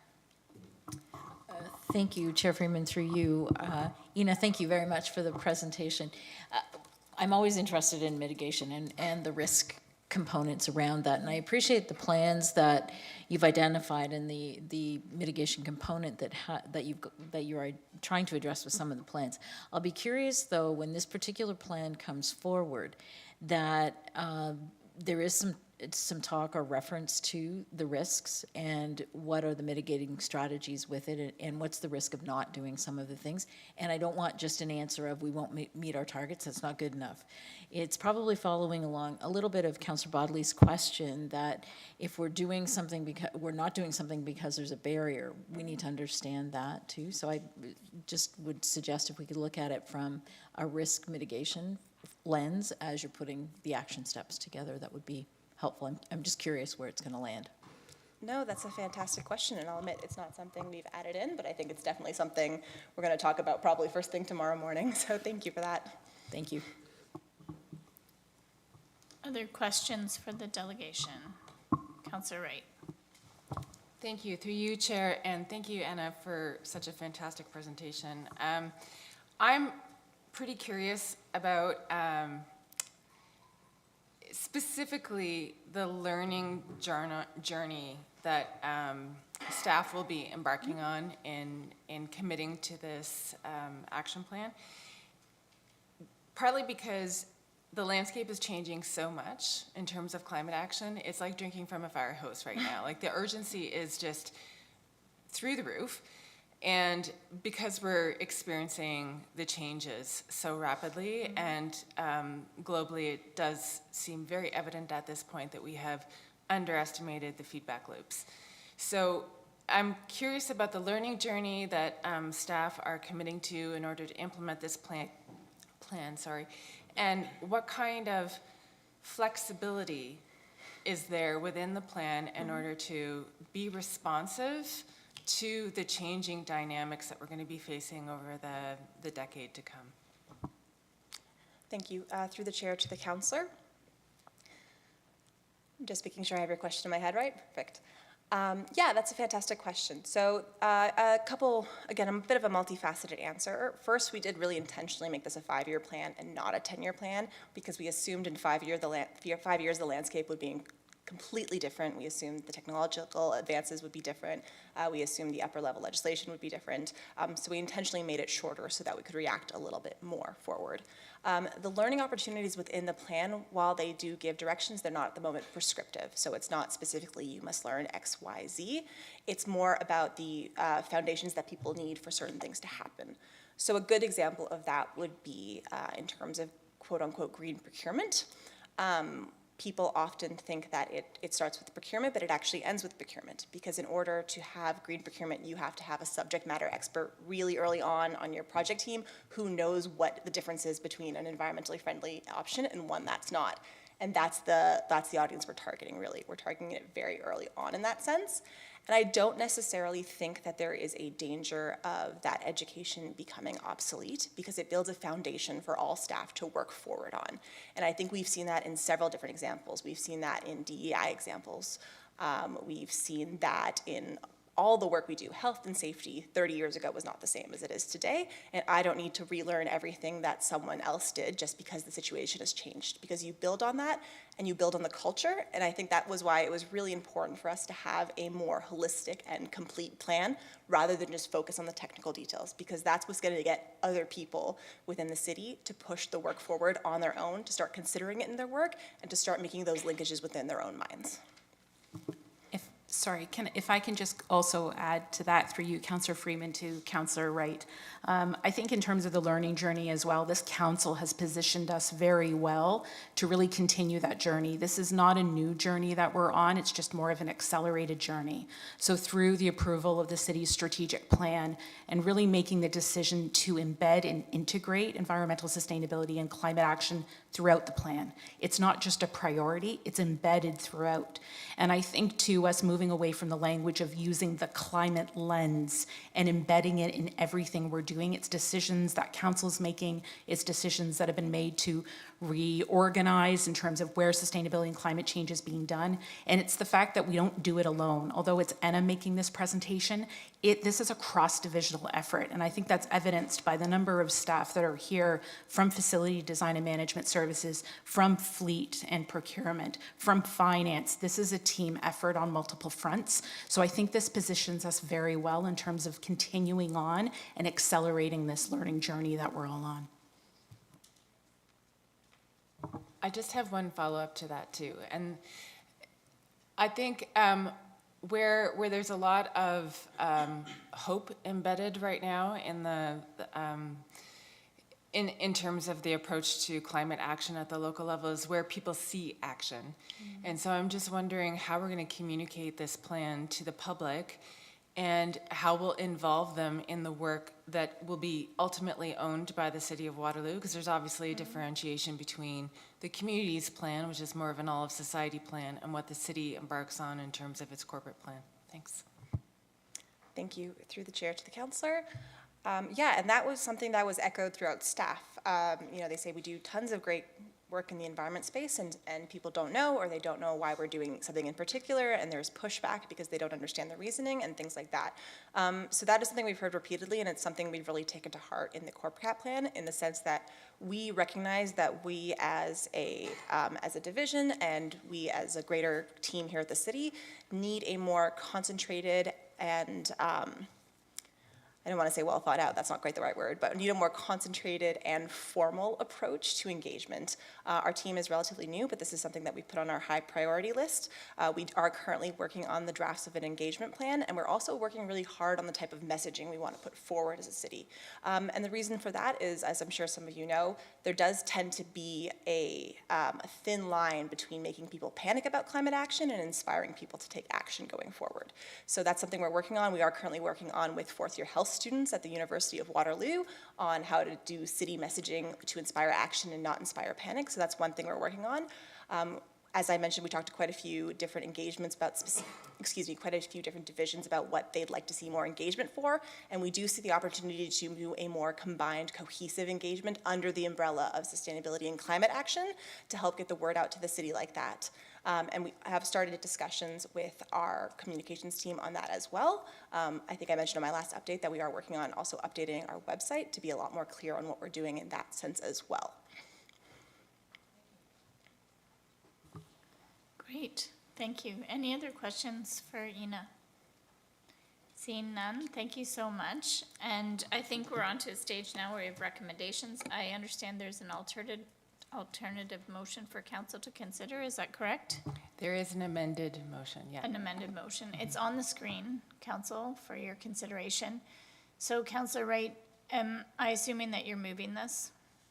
I am indeed moving this, thank you. Right. And is there a seconder for this? Councillor Vasek? Well, Councillor, is there a fight for a seconder? Okay. Yeah, just checking. I can name everyone as a seconder. What I'd like to do is just look to council to see if they wanted to provide any comments or any debate on the motion. Go ahead, Councillor Wright. If I could just add just a comment in terms of why I've put forward this motion. Climate action definitely requires an all-of-society approach, and the most challenging scale at which we're dealing with this large transformational change is the local level. It's where we implement everything and where it is at its most complex. And as a community, you know, in terms of our larger community goals, we have a lot of partners in this work, and that also adds a level of complexity. With the Core Cap plan specifically, we have an opportunity. We have direct responsibility over this as a city. And so it's really critical that we adapt to the iterative nature of climate change, respond to the urgency in a flexible manner, and increase our ambition at a time when we have this window. We have this plan coming forward, we have a new strategic plan, so the window is really critical because we have to socialize these ideas both within our city but also within our community. So it becomes very obvious at this point that it's actually required of us to step up our ambition. And so this is why I'm bringing forward this motion to recommend that we harmonize our targets within the Core Cap plan in order to harmonize with the federal government targets that were established in 2021. The time to do this work is now. We can't wait. Thanks. Thank you. Any other comments on this?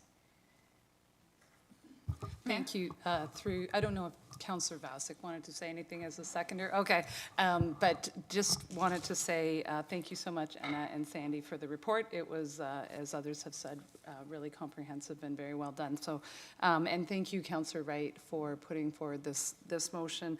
Certainly happy to support it. And I was just reflecting on, you know, there's the work that the city needs to do internally, but then the leadership that we're showing through our strategic plan and our business plans and the implementation of the strategic plan and this Core Cap. But also thinking about, you know, Mr. Cotter was just here talking about how we are going to be building our community going forward and the intensification that that requires and the need to pedestrianize and, you know, create active transportation, improvements in active transportation so that we're giving people, and improvements in transit as well, so that we're giving people the opportunity to make more sustainable choices. So as Councillor Wright just clearly stated, this is, you know, municipal government is where things like this really action like this really needs to take place and makes a huge difference on a daily basis. So thank you for the work that staff's doing and that council's doing to recognize the challenge that's before us and the action that we're taking to do what we can to mitigate, to adapt, and to reduce particularly our GHGs. And so just with that, say that I support this motion that you've put forward, or at least taking it to the budget to discuss this. So thank you. Councillor Hanmer? Thank you. Through you, I'm not sure if mine's really a question or a comment. I too appreciate all the work the staff is doing and to move us forward in meeting our targets and things like that. And I appreciate Councillor Wright bringing a motion forward that's getting us to harmonize the requirements and obligations that we absolutely have to do. I feel like I'm in a little bit of a quandary right now because we're putting a fairly bold target forward to staff, and yet we've not heard from staff of what the implications of that are going to be. And if the intent of tying it to the budget and having it and a report coming back that's going to outline that I'd feel a little bit more comfortable. It's just number one that's causing me a bit of grief without the opportunity to hear from staff on what this means.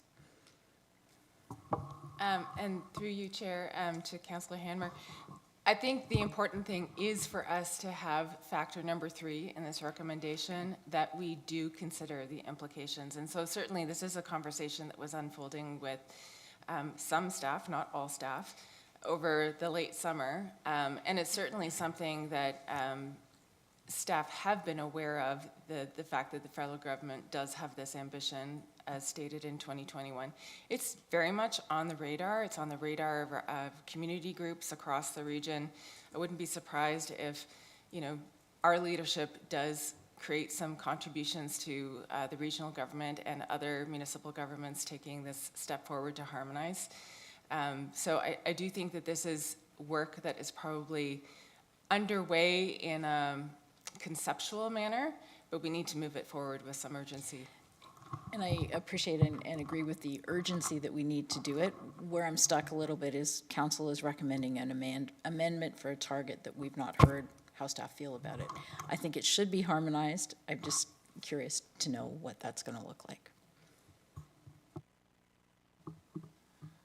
Councillor Bodley. To that end, maybe I'm going to ask a question to staff then.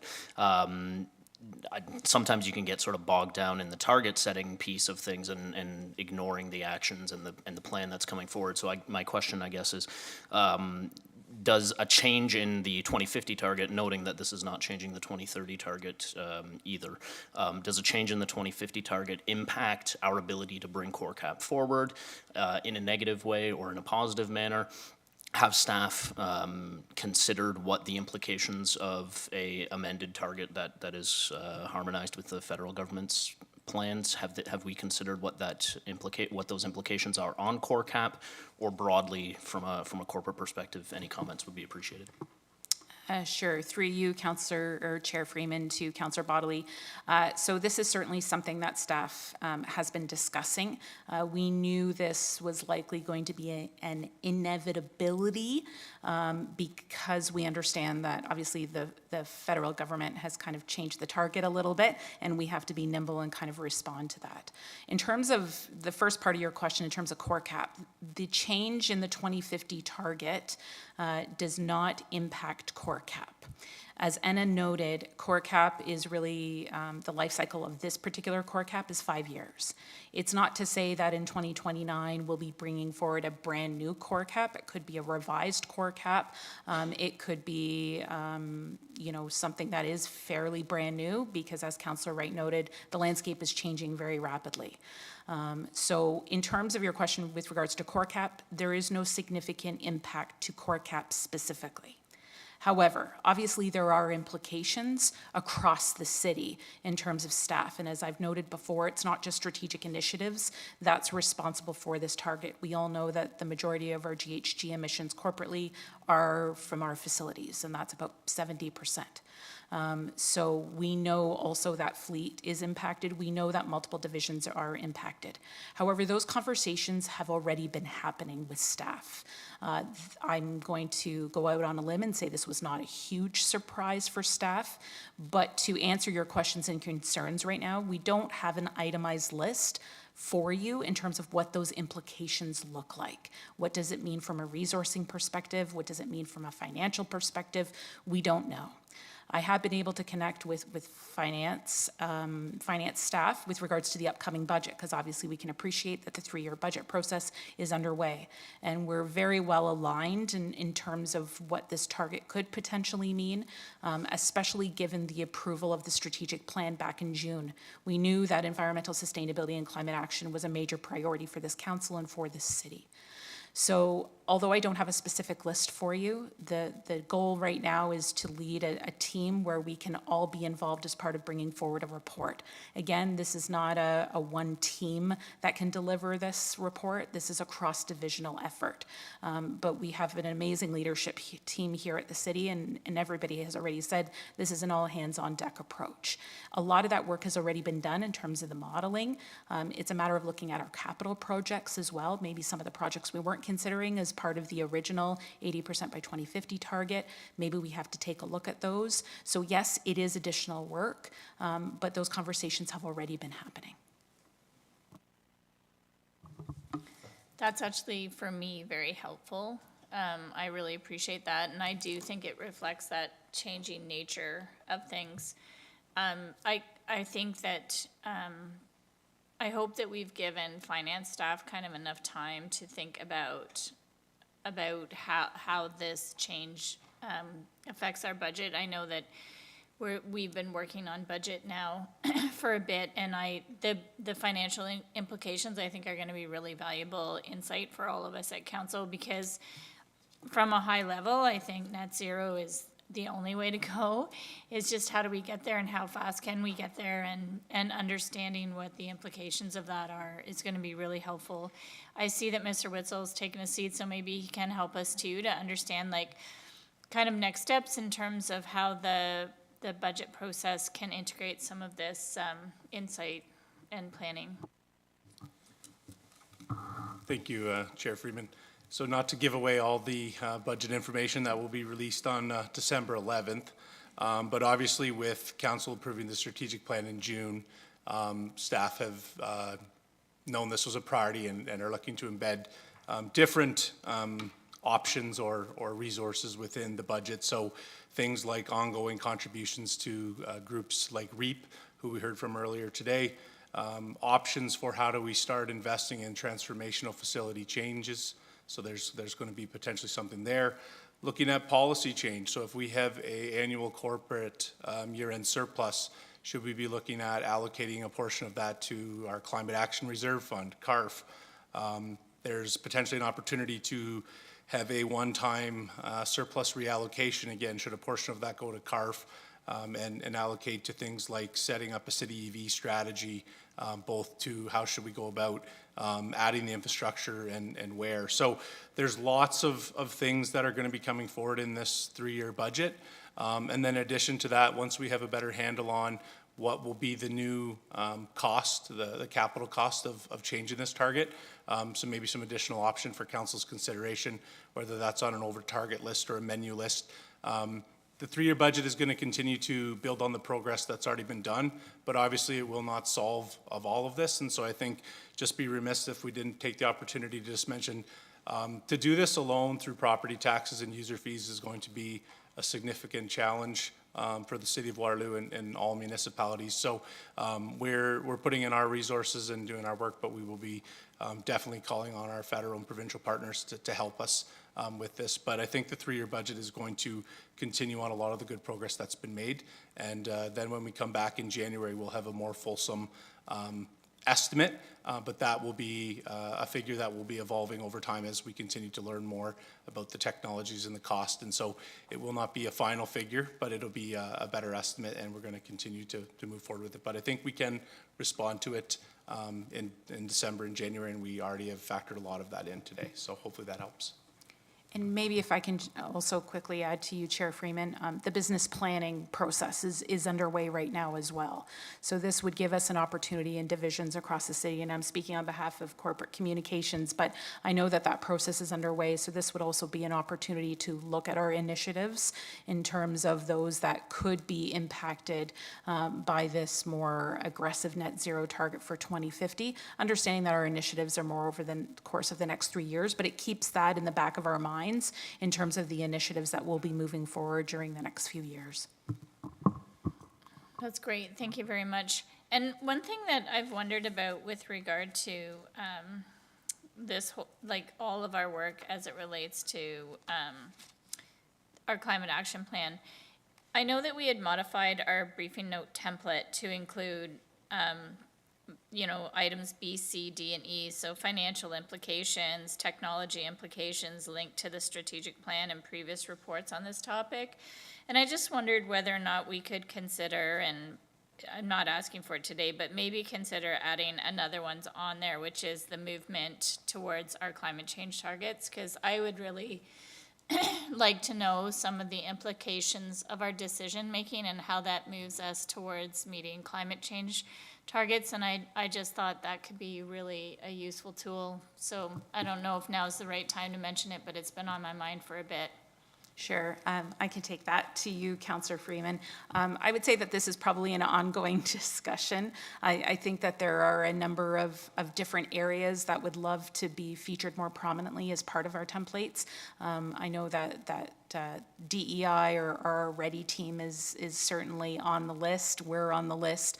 But I think at the end of the day, it just comes down to how much can we really include as part of all of our different reports and templates. But I think it's fair to say it's a bit of an ongoing conversation. It seems to come up every now and then.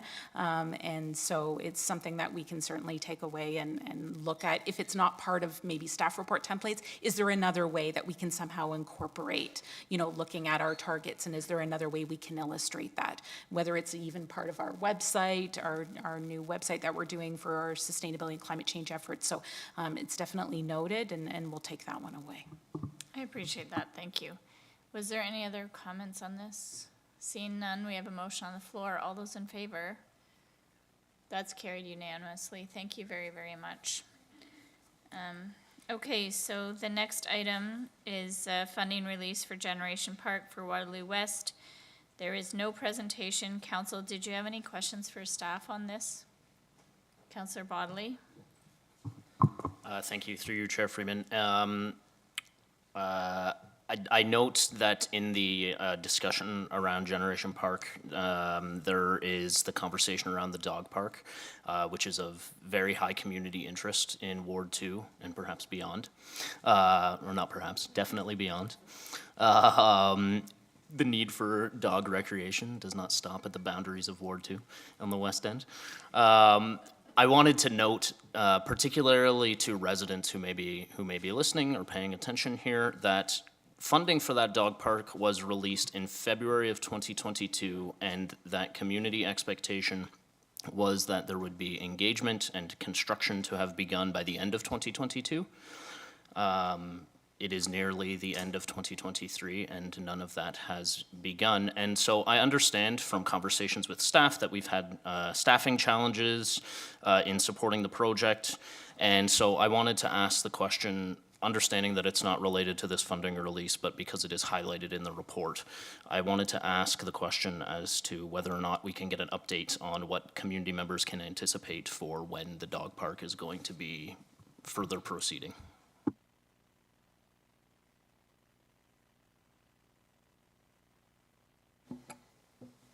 Through the chair to Councillor Bodley, I can confidently say that we will be moving to design this fall, and we should be tendering hopefully early winter, and you'll see construction as weather permits 2024.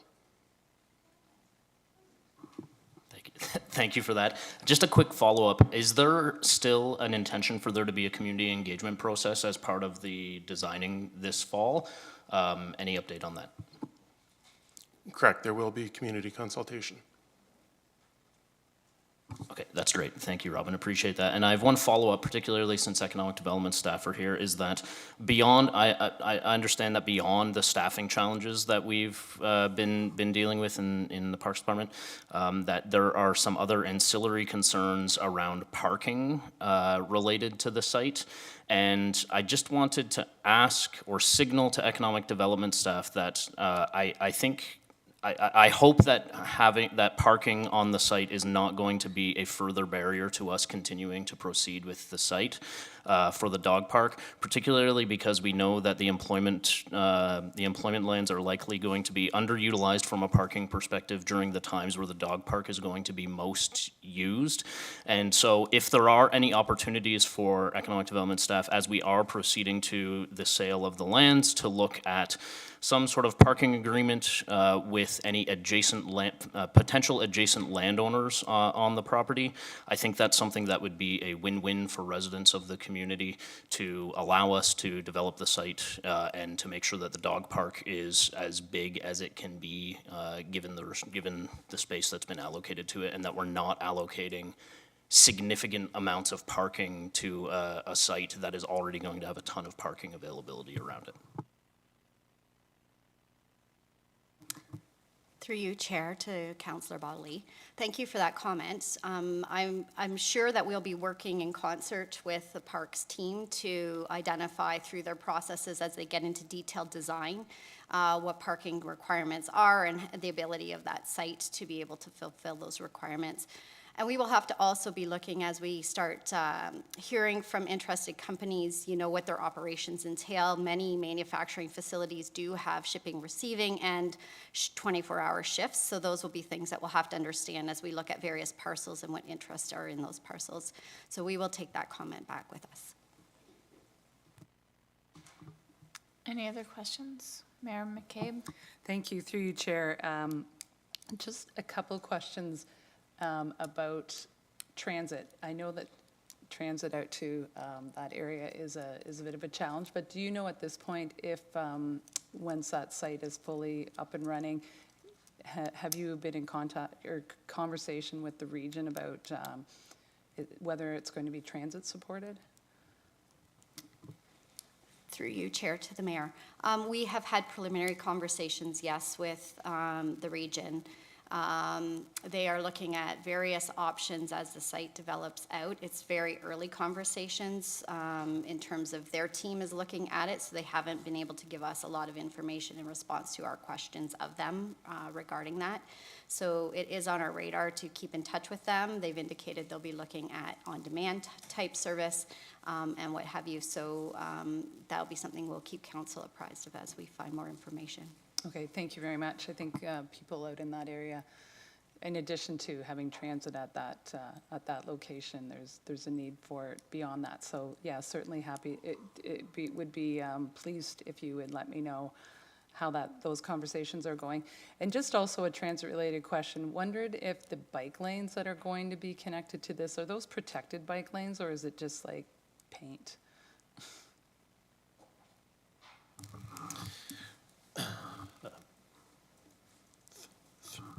Through Councillor Freeman to the Mayor, or Chair Freeman, sorry, to the Mayor. Yes, those are protected bike lanes. Those are in the full master plan for the area. So those won't be going anywhere as we roll out the sale of the lands. Yeah. Oh, good. That's really good to hear. And just a final question. Just wondered what the interest in the site is, and if you had, just a quick update on the site in general. Through you, Chair, to the Mayor.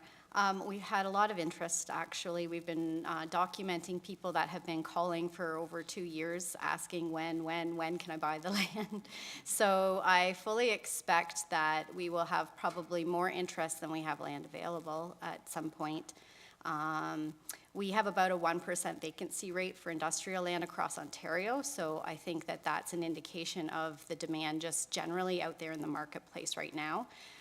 So there are a number of questions we'll be asking of interested parties that we'll be taking into consideration, and then obviously council will be getting in-camera reports on any interested agreement of purchase and sale as those would move forward.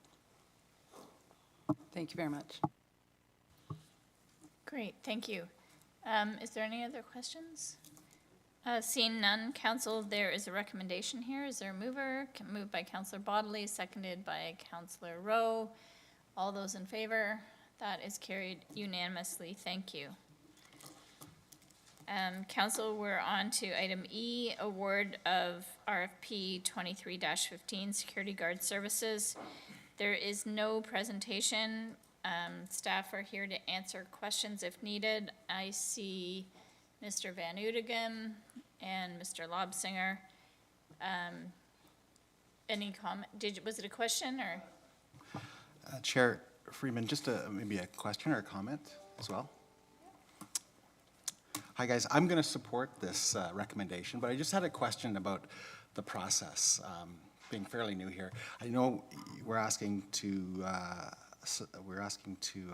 recommend, I think it's a $1.2 million contract to Barbara Collins. I really like the Barbara Collins guys. They're so friendly. Danny and his crew, every time I come in, I get a hello, a high five, a fist bump. They're pretty awesome. But I just had a question about the process. Like, I'm going to assume that they were not the low bidder. What scoring do we use to award these contracts over $1 million? Absolutely, through you, Chair Freeman. So this was run through the city's procurement department as a request for proposal. So the way this one was run is it was 65% of the mark was for their technical ability. So that would be scoring them on their proposal, and then it's 35% weighted on the financial score. So the lower your bid price, the more of that 35 points you would get. So it's a weighted average between the technical and the cost. And one more question then. Do these folks do presentations? Your top prospects, do they present to you? Sorry, do you mind repeating that question? The top contenders, you know, say Barbara Collins and the other top two maybe, do they present? There's no presentation as part of it. So the way the process works is they would submit a written proposal in response to the requirements set out in the RFP, and then that written document is reviewed by in this case, a team of 3 staff members would review it and have an evaluation consensus meeting where they are scored in that meeting. So there's no verbal presentation. Yeah. Thank you, that's all. Any other questions, council? Would you like to move the motion, Councillor Roach? Sure, I will move the motion that that council recommends that we approve the award of RFP 23-15 Security Guard Services to Barbara Collins Security Services for the submitted price of $1.2 million for the initial 2-year term. Great, thank you. I trust you're moving both parts 1 and 2? Yes, 1 and 2, Great, yes. awesome. Is there a seconder for that? Seconded by Councillor Hanmer. Oh, yeah, sorry, there's a third part to it on the next page.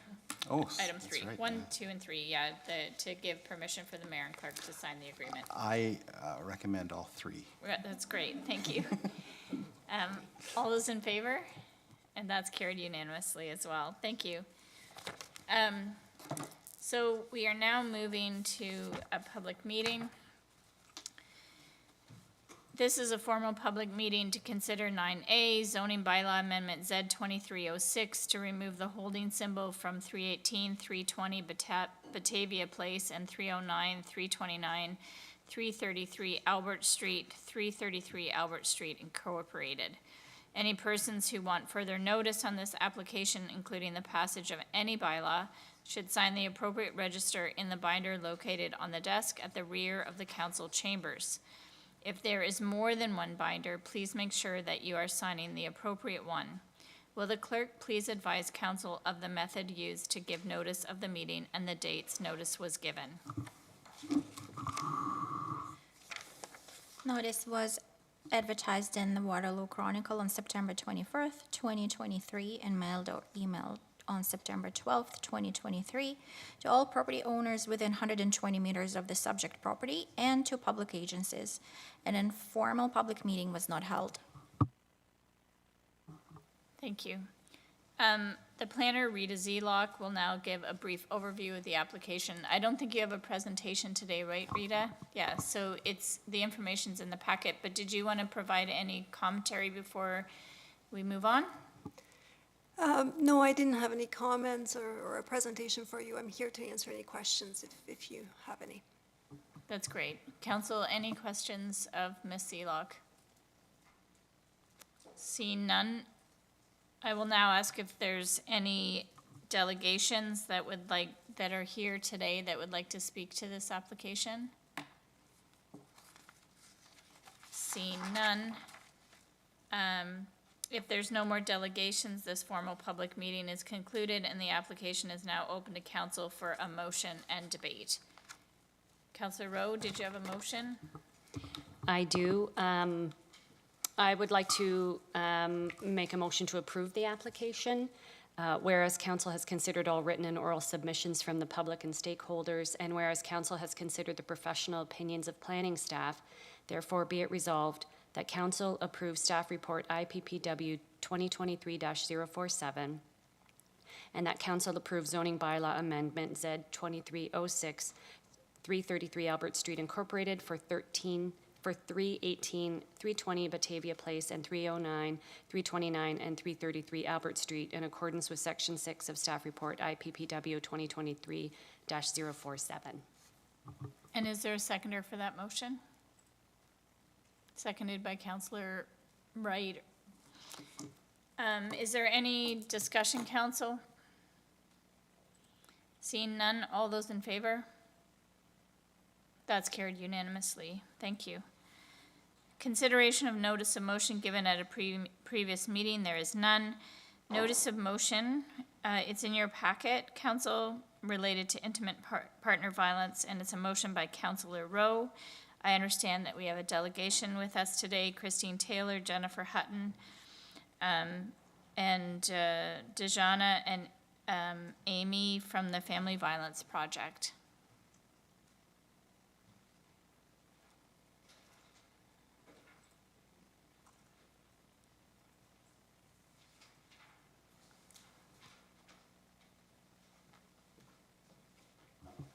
Welcome.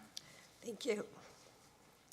Mayor McCabe and other honored councillors, we come before you today to respectfully request that you declare intimate partner violence an epidemic in the city of Waterloo. Thank you so much for the opportunity to delegate. If you could just switch the slide.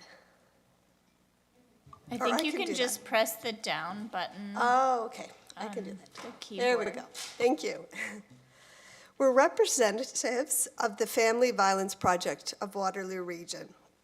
I'm Jennifer Hutton, CEO of Women's Crisis Services, and I have with me Amy, Staff Sergeant of Waterloo Regional Police, Christine, who is a manager of the Sexual Assault and Domestic Violence Treatment Center of St. Mary's Hospital, and Deanna, Director of Gender-Based Violence Services for Camino Wellbeing and Mental Health.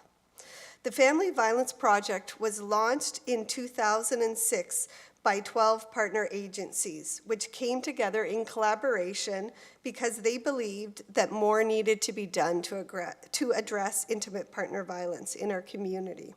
The Family Violence Project was the first of its kind in Canada, and 17 plus years later, we are still here and still committed to the reduction and prevention of intimate partner violence.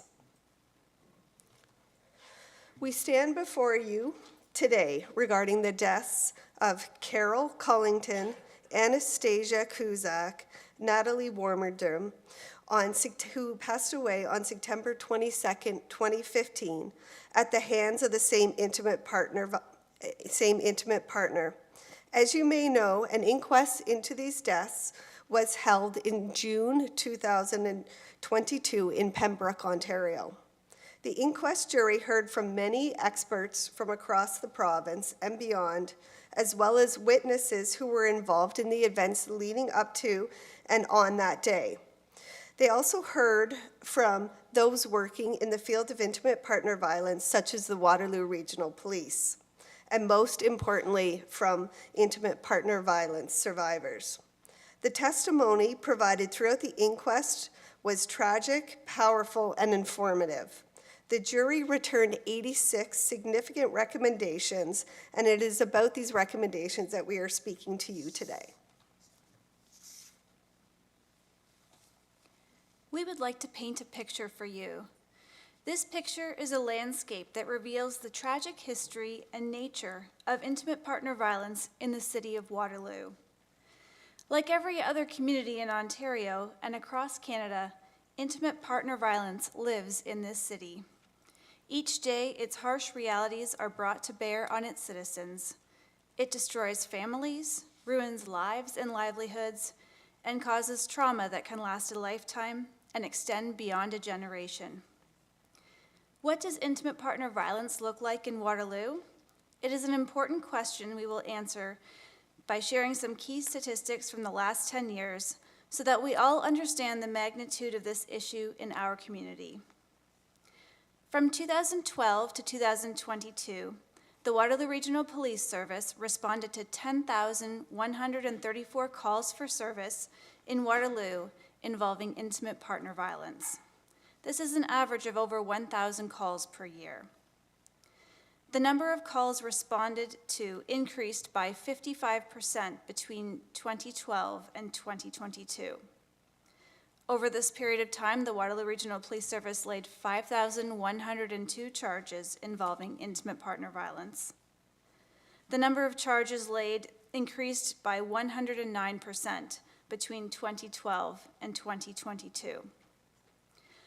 14% of all charges laid for IPV in Waterloo Region were laid in the city of Waterloo. 3 people in the city were victims of homicide, attempted homicide, and manslaughter.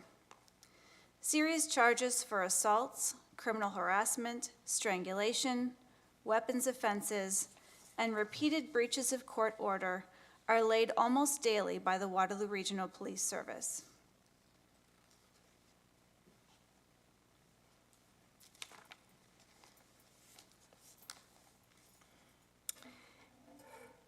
And this only highlights those whose struggles come to the attention of police.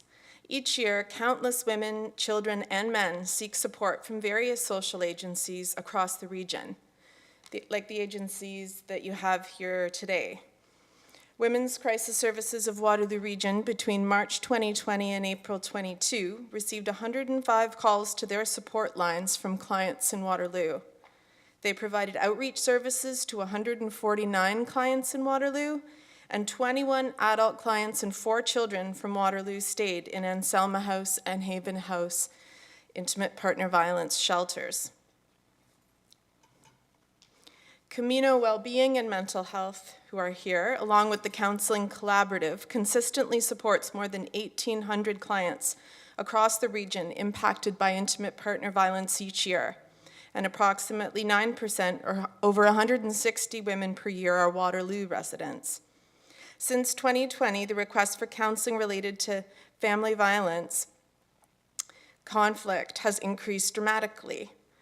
Family and relationship conflict is a precursor to intimate partner violence and is now the 3rd most common reason people seek counseling supports after anxiety and depression.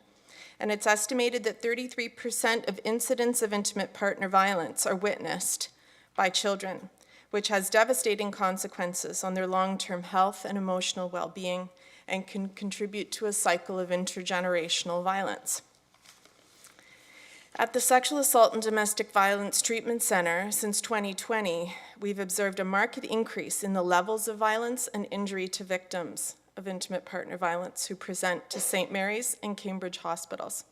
Those are the two hospitals in the region that have this program. Prior to 2020, incidents in which women were assaulted with a weapon, strangled, or forcibly confined were not commonplace. We now routinely see these cases in hospital and note a significant increase in the severity of intimate partner violence. Between January 22 and June 2023, we responded to 107 cases of acute intimate partner violence in Emerge and 234 cases of sexual violence in those two emergency departments. Between January 2020 and June 2023, 140 survivors of acute intimate partner violence accessed the center's counseling services, as did 50 victims of acute sexual violence. And the final statistic that speaks to the very nature of intimate partner violence and the challenge in combating this complex problem is that nationally between 30 and 70% of victims do not seek help. So I ask you, if even 30% more victims came forward, how significant a problem would this be in the city of Waterloo?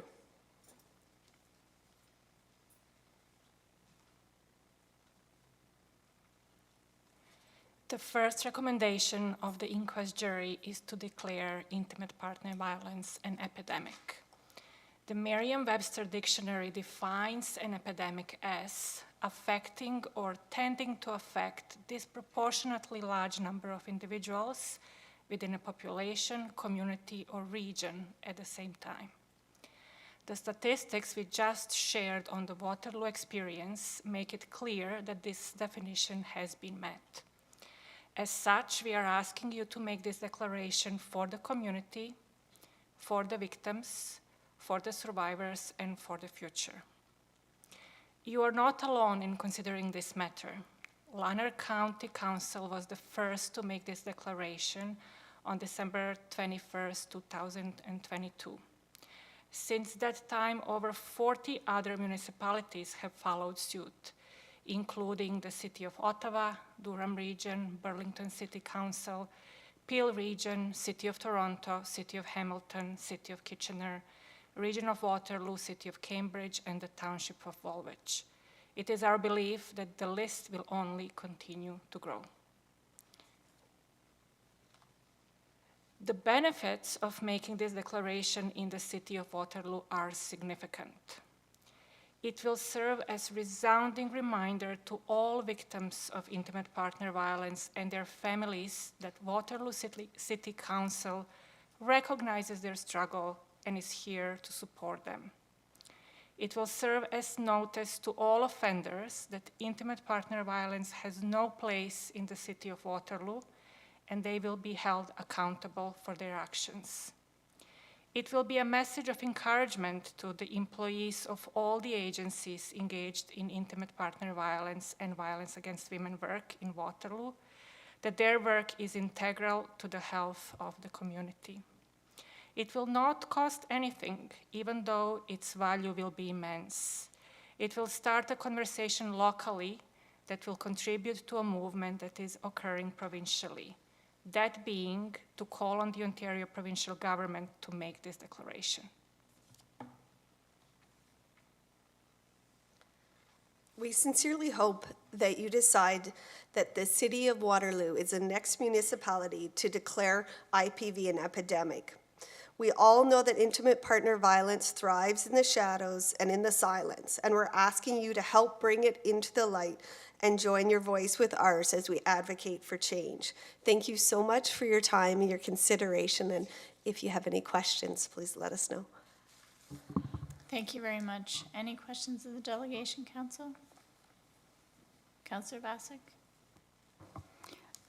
Thanks, through you, Chair Freeman. Thanks so much for your presentation. It is a question for you, and I support this motion. I think it's clear that intimate partner violence is an epidemic. The one thing that I do have concern about all these motions that are going to come forward to the province is what are they going to do when they call it an epidemic? Is the intention, are they going to throw money behind punitive measures? And 100% people who do intimate partner violence need to be accountable. We all need to be accountable for our actions. But the other thing that lurks and thrives in the shadow and silence is exclusion. And so I think what we also need to be thinking about is what are the root causes, and it could be in these recommendations and I just don't know them. What are the root causes and what should we be throwing the interventions behind? Early childhood education, early interventions, mental health, brain injury, poverty, toxic masculinity, sense of entitlement, the income inequality gap that grows that sense of entitlement and privilege. And so this is not, I 100% support this motion, but I want to make these comments to say, when this goes to the province, if they were to declare it, I don't want to see, I mean, there has to be accountability, but I don't want them to use it as justification for more hard-line, punitive criminal justice measures. I want to see the money, a lot more money thrown at the prevention aspect of it. Yeah, that's just, and so I'm curious for your thoughts on that if it comes in the recommendations, and if you could speak more to that, thanks. Yeah, absolutely. And first off, just to clarify, the province at this point has declined to declare it an epidemic. So this, I think, provides further encouragement to do so. The hope would really be that there is an increase of funding to those providing the services. Stuff that we're talking about as a family violence projects are many of the things that you've mentioned. How do we do more prevention work? We're all here working with children in some way. We're talking about how do we engage men. My belief is that we need to do work with male offenders, and even though we're called Women's Crisis Services, we actually have a program that we've just started called Engaging Men, because I believe the more we shame and stigmatize people that are using this behavior, the more at risk we put women and children. So we are looking at that, we're talking about that. When elected officials make this level of declaration, then they're standing behind and alongside all the work that we're doing, and it brings a different weight to the issue, and it brings forward the conversation and awareness that could grow. I don't know if anybody has more they want to say to that. I appreciate hearing a little bit more about how you're doing that kind of work. I had no doubt that you were, but I just wanted to make sure that those comments were public. And I've seen it in Councillor Rowe's motion as well around the prevention. So thank you so much for your comments. Yeah, thanks for your question. Any other questions, Council? Mayor McCabe? Thank you, through you, Chair. Thank you so much for coming in, and I know you've gone around to all the you're going to all the municipalities across the region, so thank you very much for spending your time on this, because it really is, as shocking as these numbers are, they're difficult to sit and listen to. I mean, you work with it every day, but it is shocking to hear about what is happening, not just in the city of Waterloo, but certainly across the region of Waterloo as well. So thank you all for the very difficult but really critical and important work that you do supporting victims and also trying to get at the root causes, because it's, yeah, I mean, these numbers, you know, you kind of think as we, as time goes on and the more we learn and the more we learn about these issues, that the hope would be that these numbers would be declining, but unfortunately that doesn't seem to be the case, and we know that but I think it's important that we remind people that this type of intimate partner violence happens in every sector of our community. High income, low income, middle income, upper middle, pick an age bracket or an income bracket or an education attainment, and it's happening to someone in every one of those categories. And so, yeah, when you think about root causes, it is a really challenging one to get to, because it feels like it's so invasive, which is really difficult to think about. And anyway, I know that in Waterloo we don't have a crisis service, but I just want to make sure that anyone who is listening to this understands that even though you live in Waterloo, there's access to the services that you all provide, and that you do such an amazing job at. And so just to remind people that these services are available. Reach out if you're experiencing this, or to help a friend, etc. But thank you again for coming in and providing this information. And thank you to Councillor Rowe for bringing it forward. I think that's all the questions for our delegation. So, Councillor Rowe, would you like to move this motion? Thank you very much for being here today. Yes, I'd like to move this motion and then follow that with comments.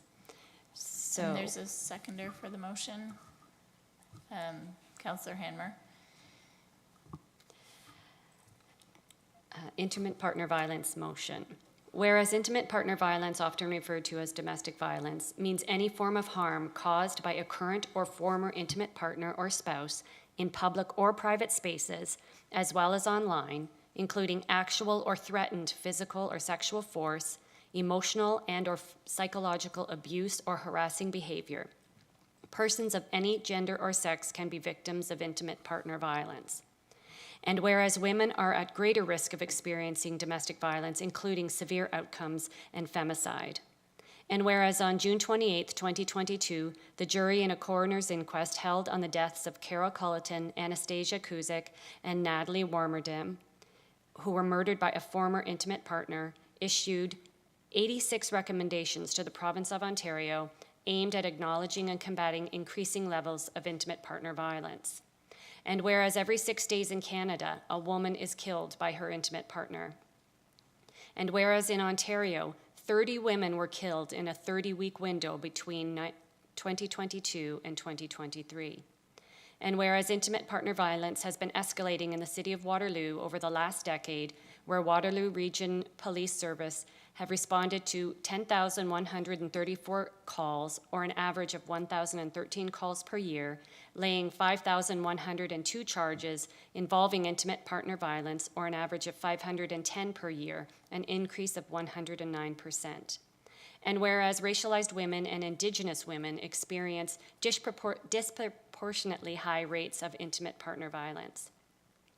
And whereas Indigenous women are approximately 3.5 times more likely to experience some form of intimate partner violence than non-Indigenous women, and the femicide rate for Indigenous women and girls is approximately 6 times higher than for non-Indigenous women and girls. And Indigenous women are 12 times more likely to be murdered or missing than any other women in Canada, and 16 times more likely than white women. And whereas 30 municipalities across Ontario have declared intimate partner violence an epidemic, and whereas prevention and intervention strategies have been shown to help disrupt the cycle of intimate partner violence and protect victims from its effects. And whereas the City of Waterloo's strategic plan supports intimate partner violence awareness as a stepping stone to shared well-being through the World Health Organization's Sustainable Development Goals, including good health and well-being, gender equality, and reduced inequalities.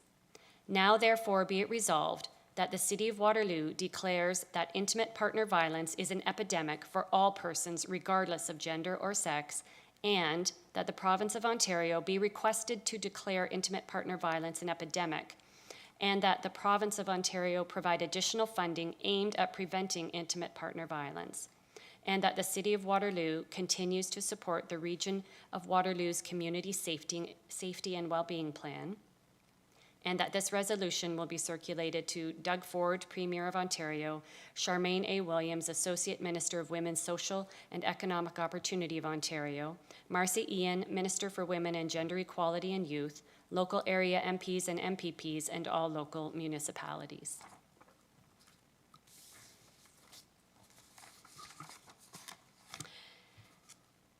So I would like to move this motion with comments. Firstly, I'd like to thank the representatives from the Family Violence Project for coming today and sharing your knowledge and experience, and for your ongoing advocacy in addressing intimate partner violence in our community. I believe it's important to reiterate that intimate partner violence affects all persons regardless of gender or sex. While the risk of severe outcomes rises considerably for women, with racialized and Indigenous women being the most at risk. At the time of writing this motion, over 30 municipalities in Ontario have declared IPV an epidemic, and we are now over 40. Here are 4 reasons why I believe it is essential that the City of Waterloo also declares intimate partner violence an epidemic. Firstly, in June 2022, the inquest jury into the 2015 deaths of 3 women killed by the same partner delivered 86 recommendations to the province of Ontario to address and prevent intimate partner violence. The first recommendation is to declare intimate partner violence an epidemic in Ontario.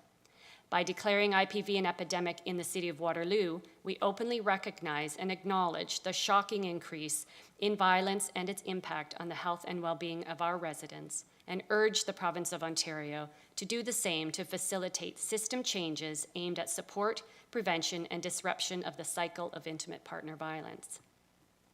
Second, declaring intimate partner violence an epidemic raises awareness about the levels of violence and, too often, unspoken experiences of so many in our community.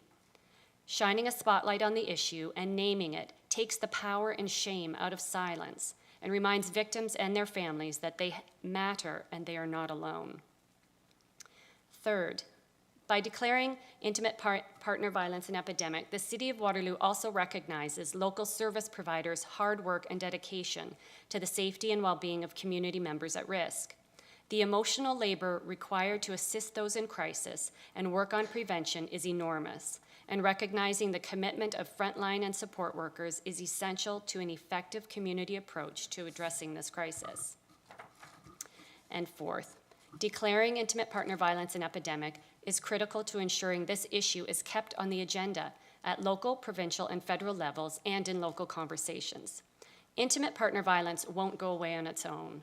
It needs continued attention, support, and action. Accepting this motion is a concrete step in that direction.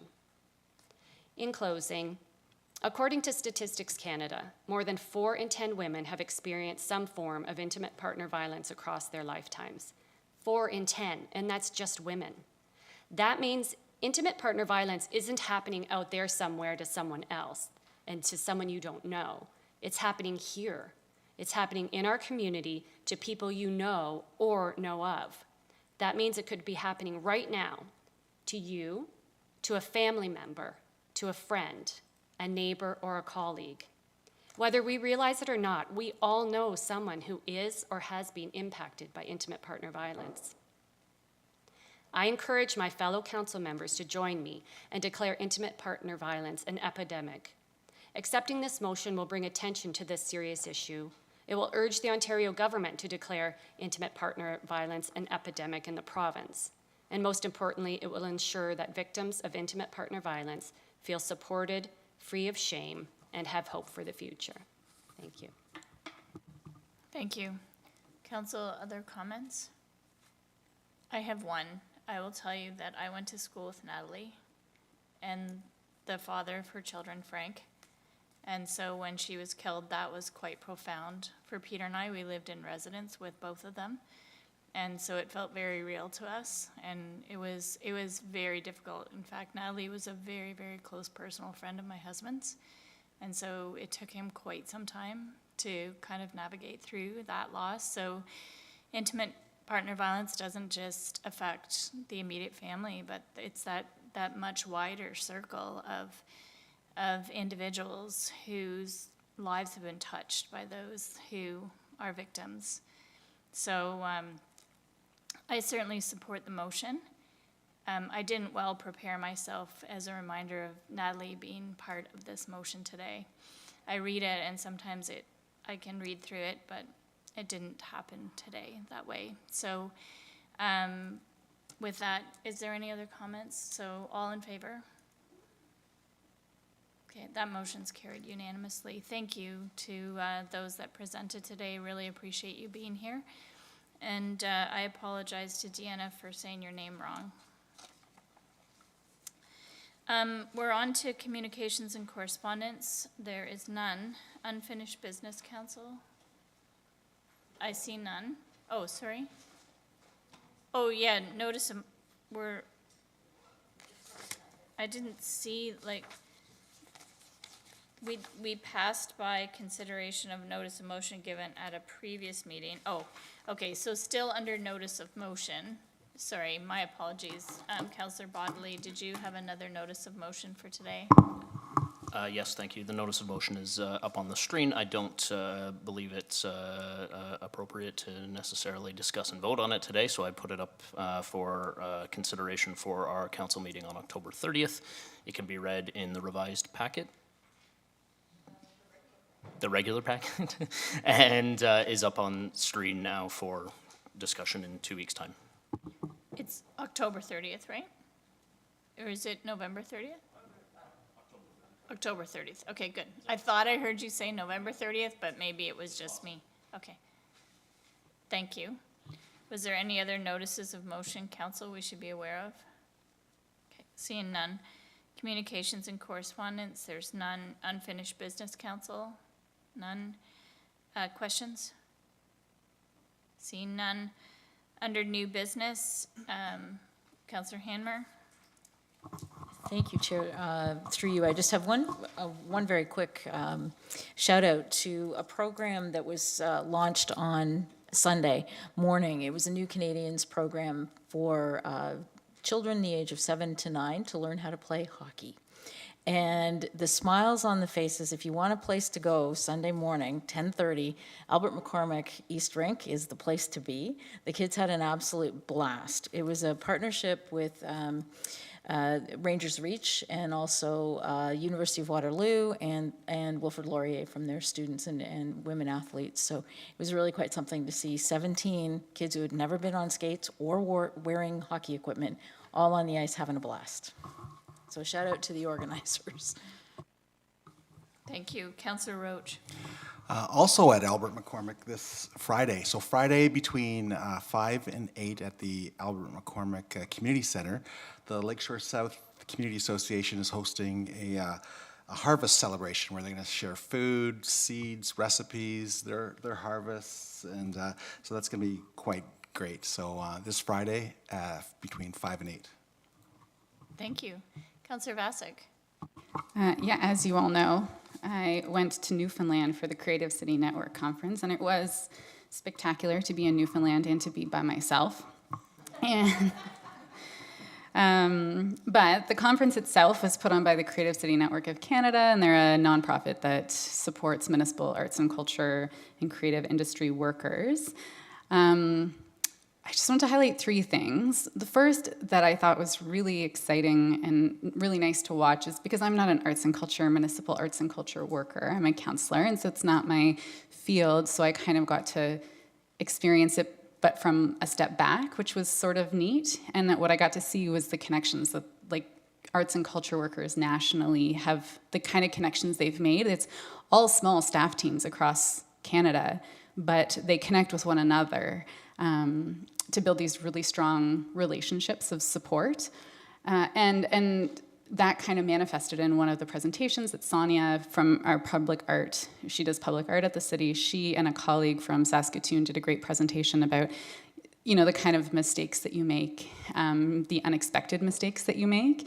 And I thought it was such a great presentation to focus on mistakes. And the room was really lively and everyone got pretty excited to share their mistakes and just like kind of that venting session. So that was a really nice piece. The other great thing about Newfoundland and all the excursions I did was it's sort of, you know, it's out there.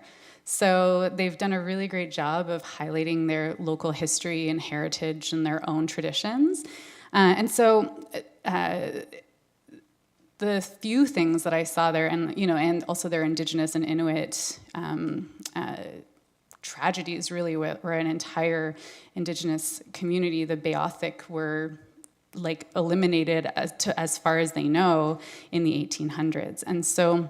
And then they had a really great World War I memorial where they really brought out human stories, and so.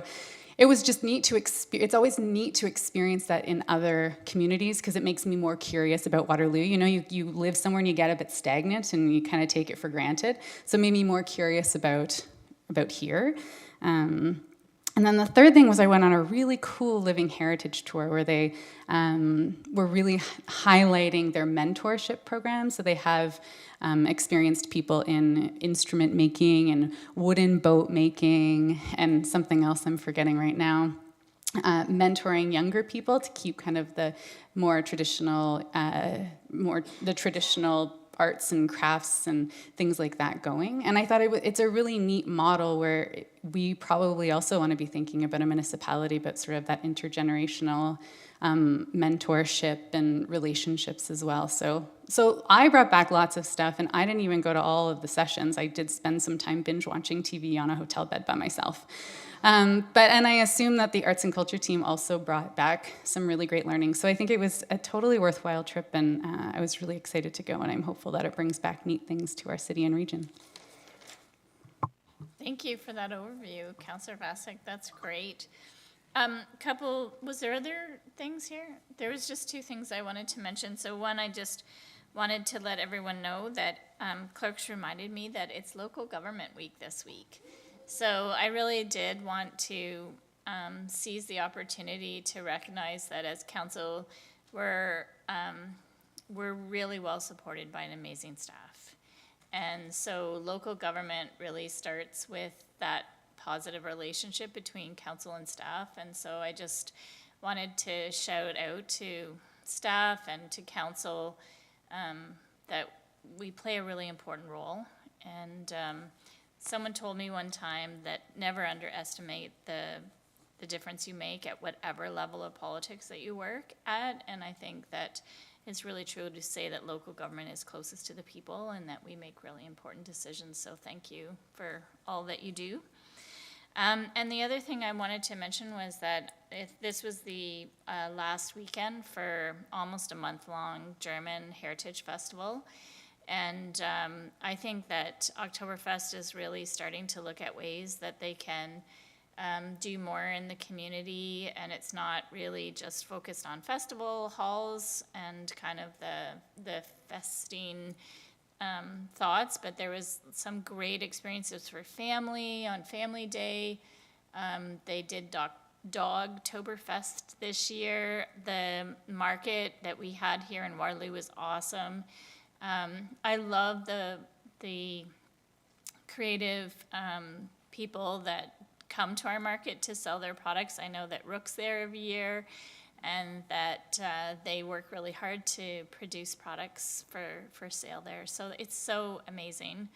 And I'm looking forward to see what next year looks like with the Oktoberfest and how they continue to spread out their thinking to be a community partner. So I just wanted to share that. And now we are on to Councillor Bodley's favorite part of the agenda.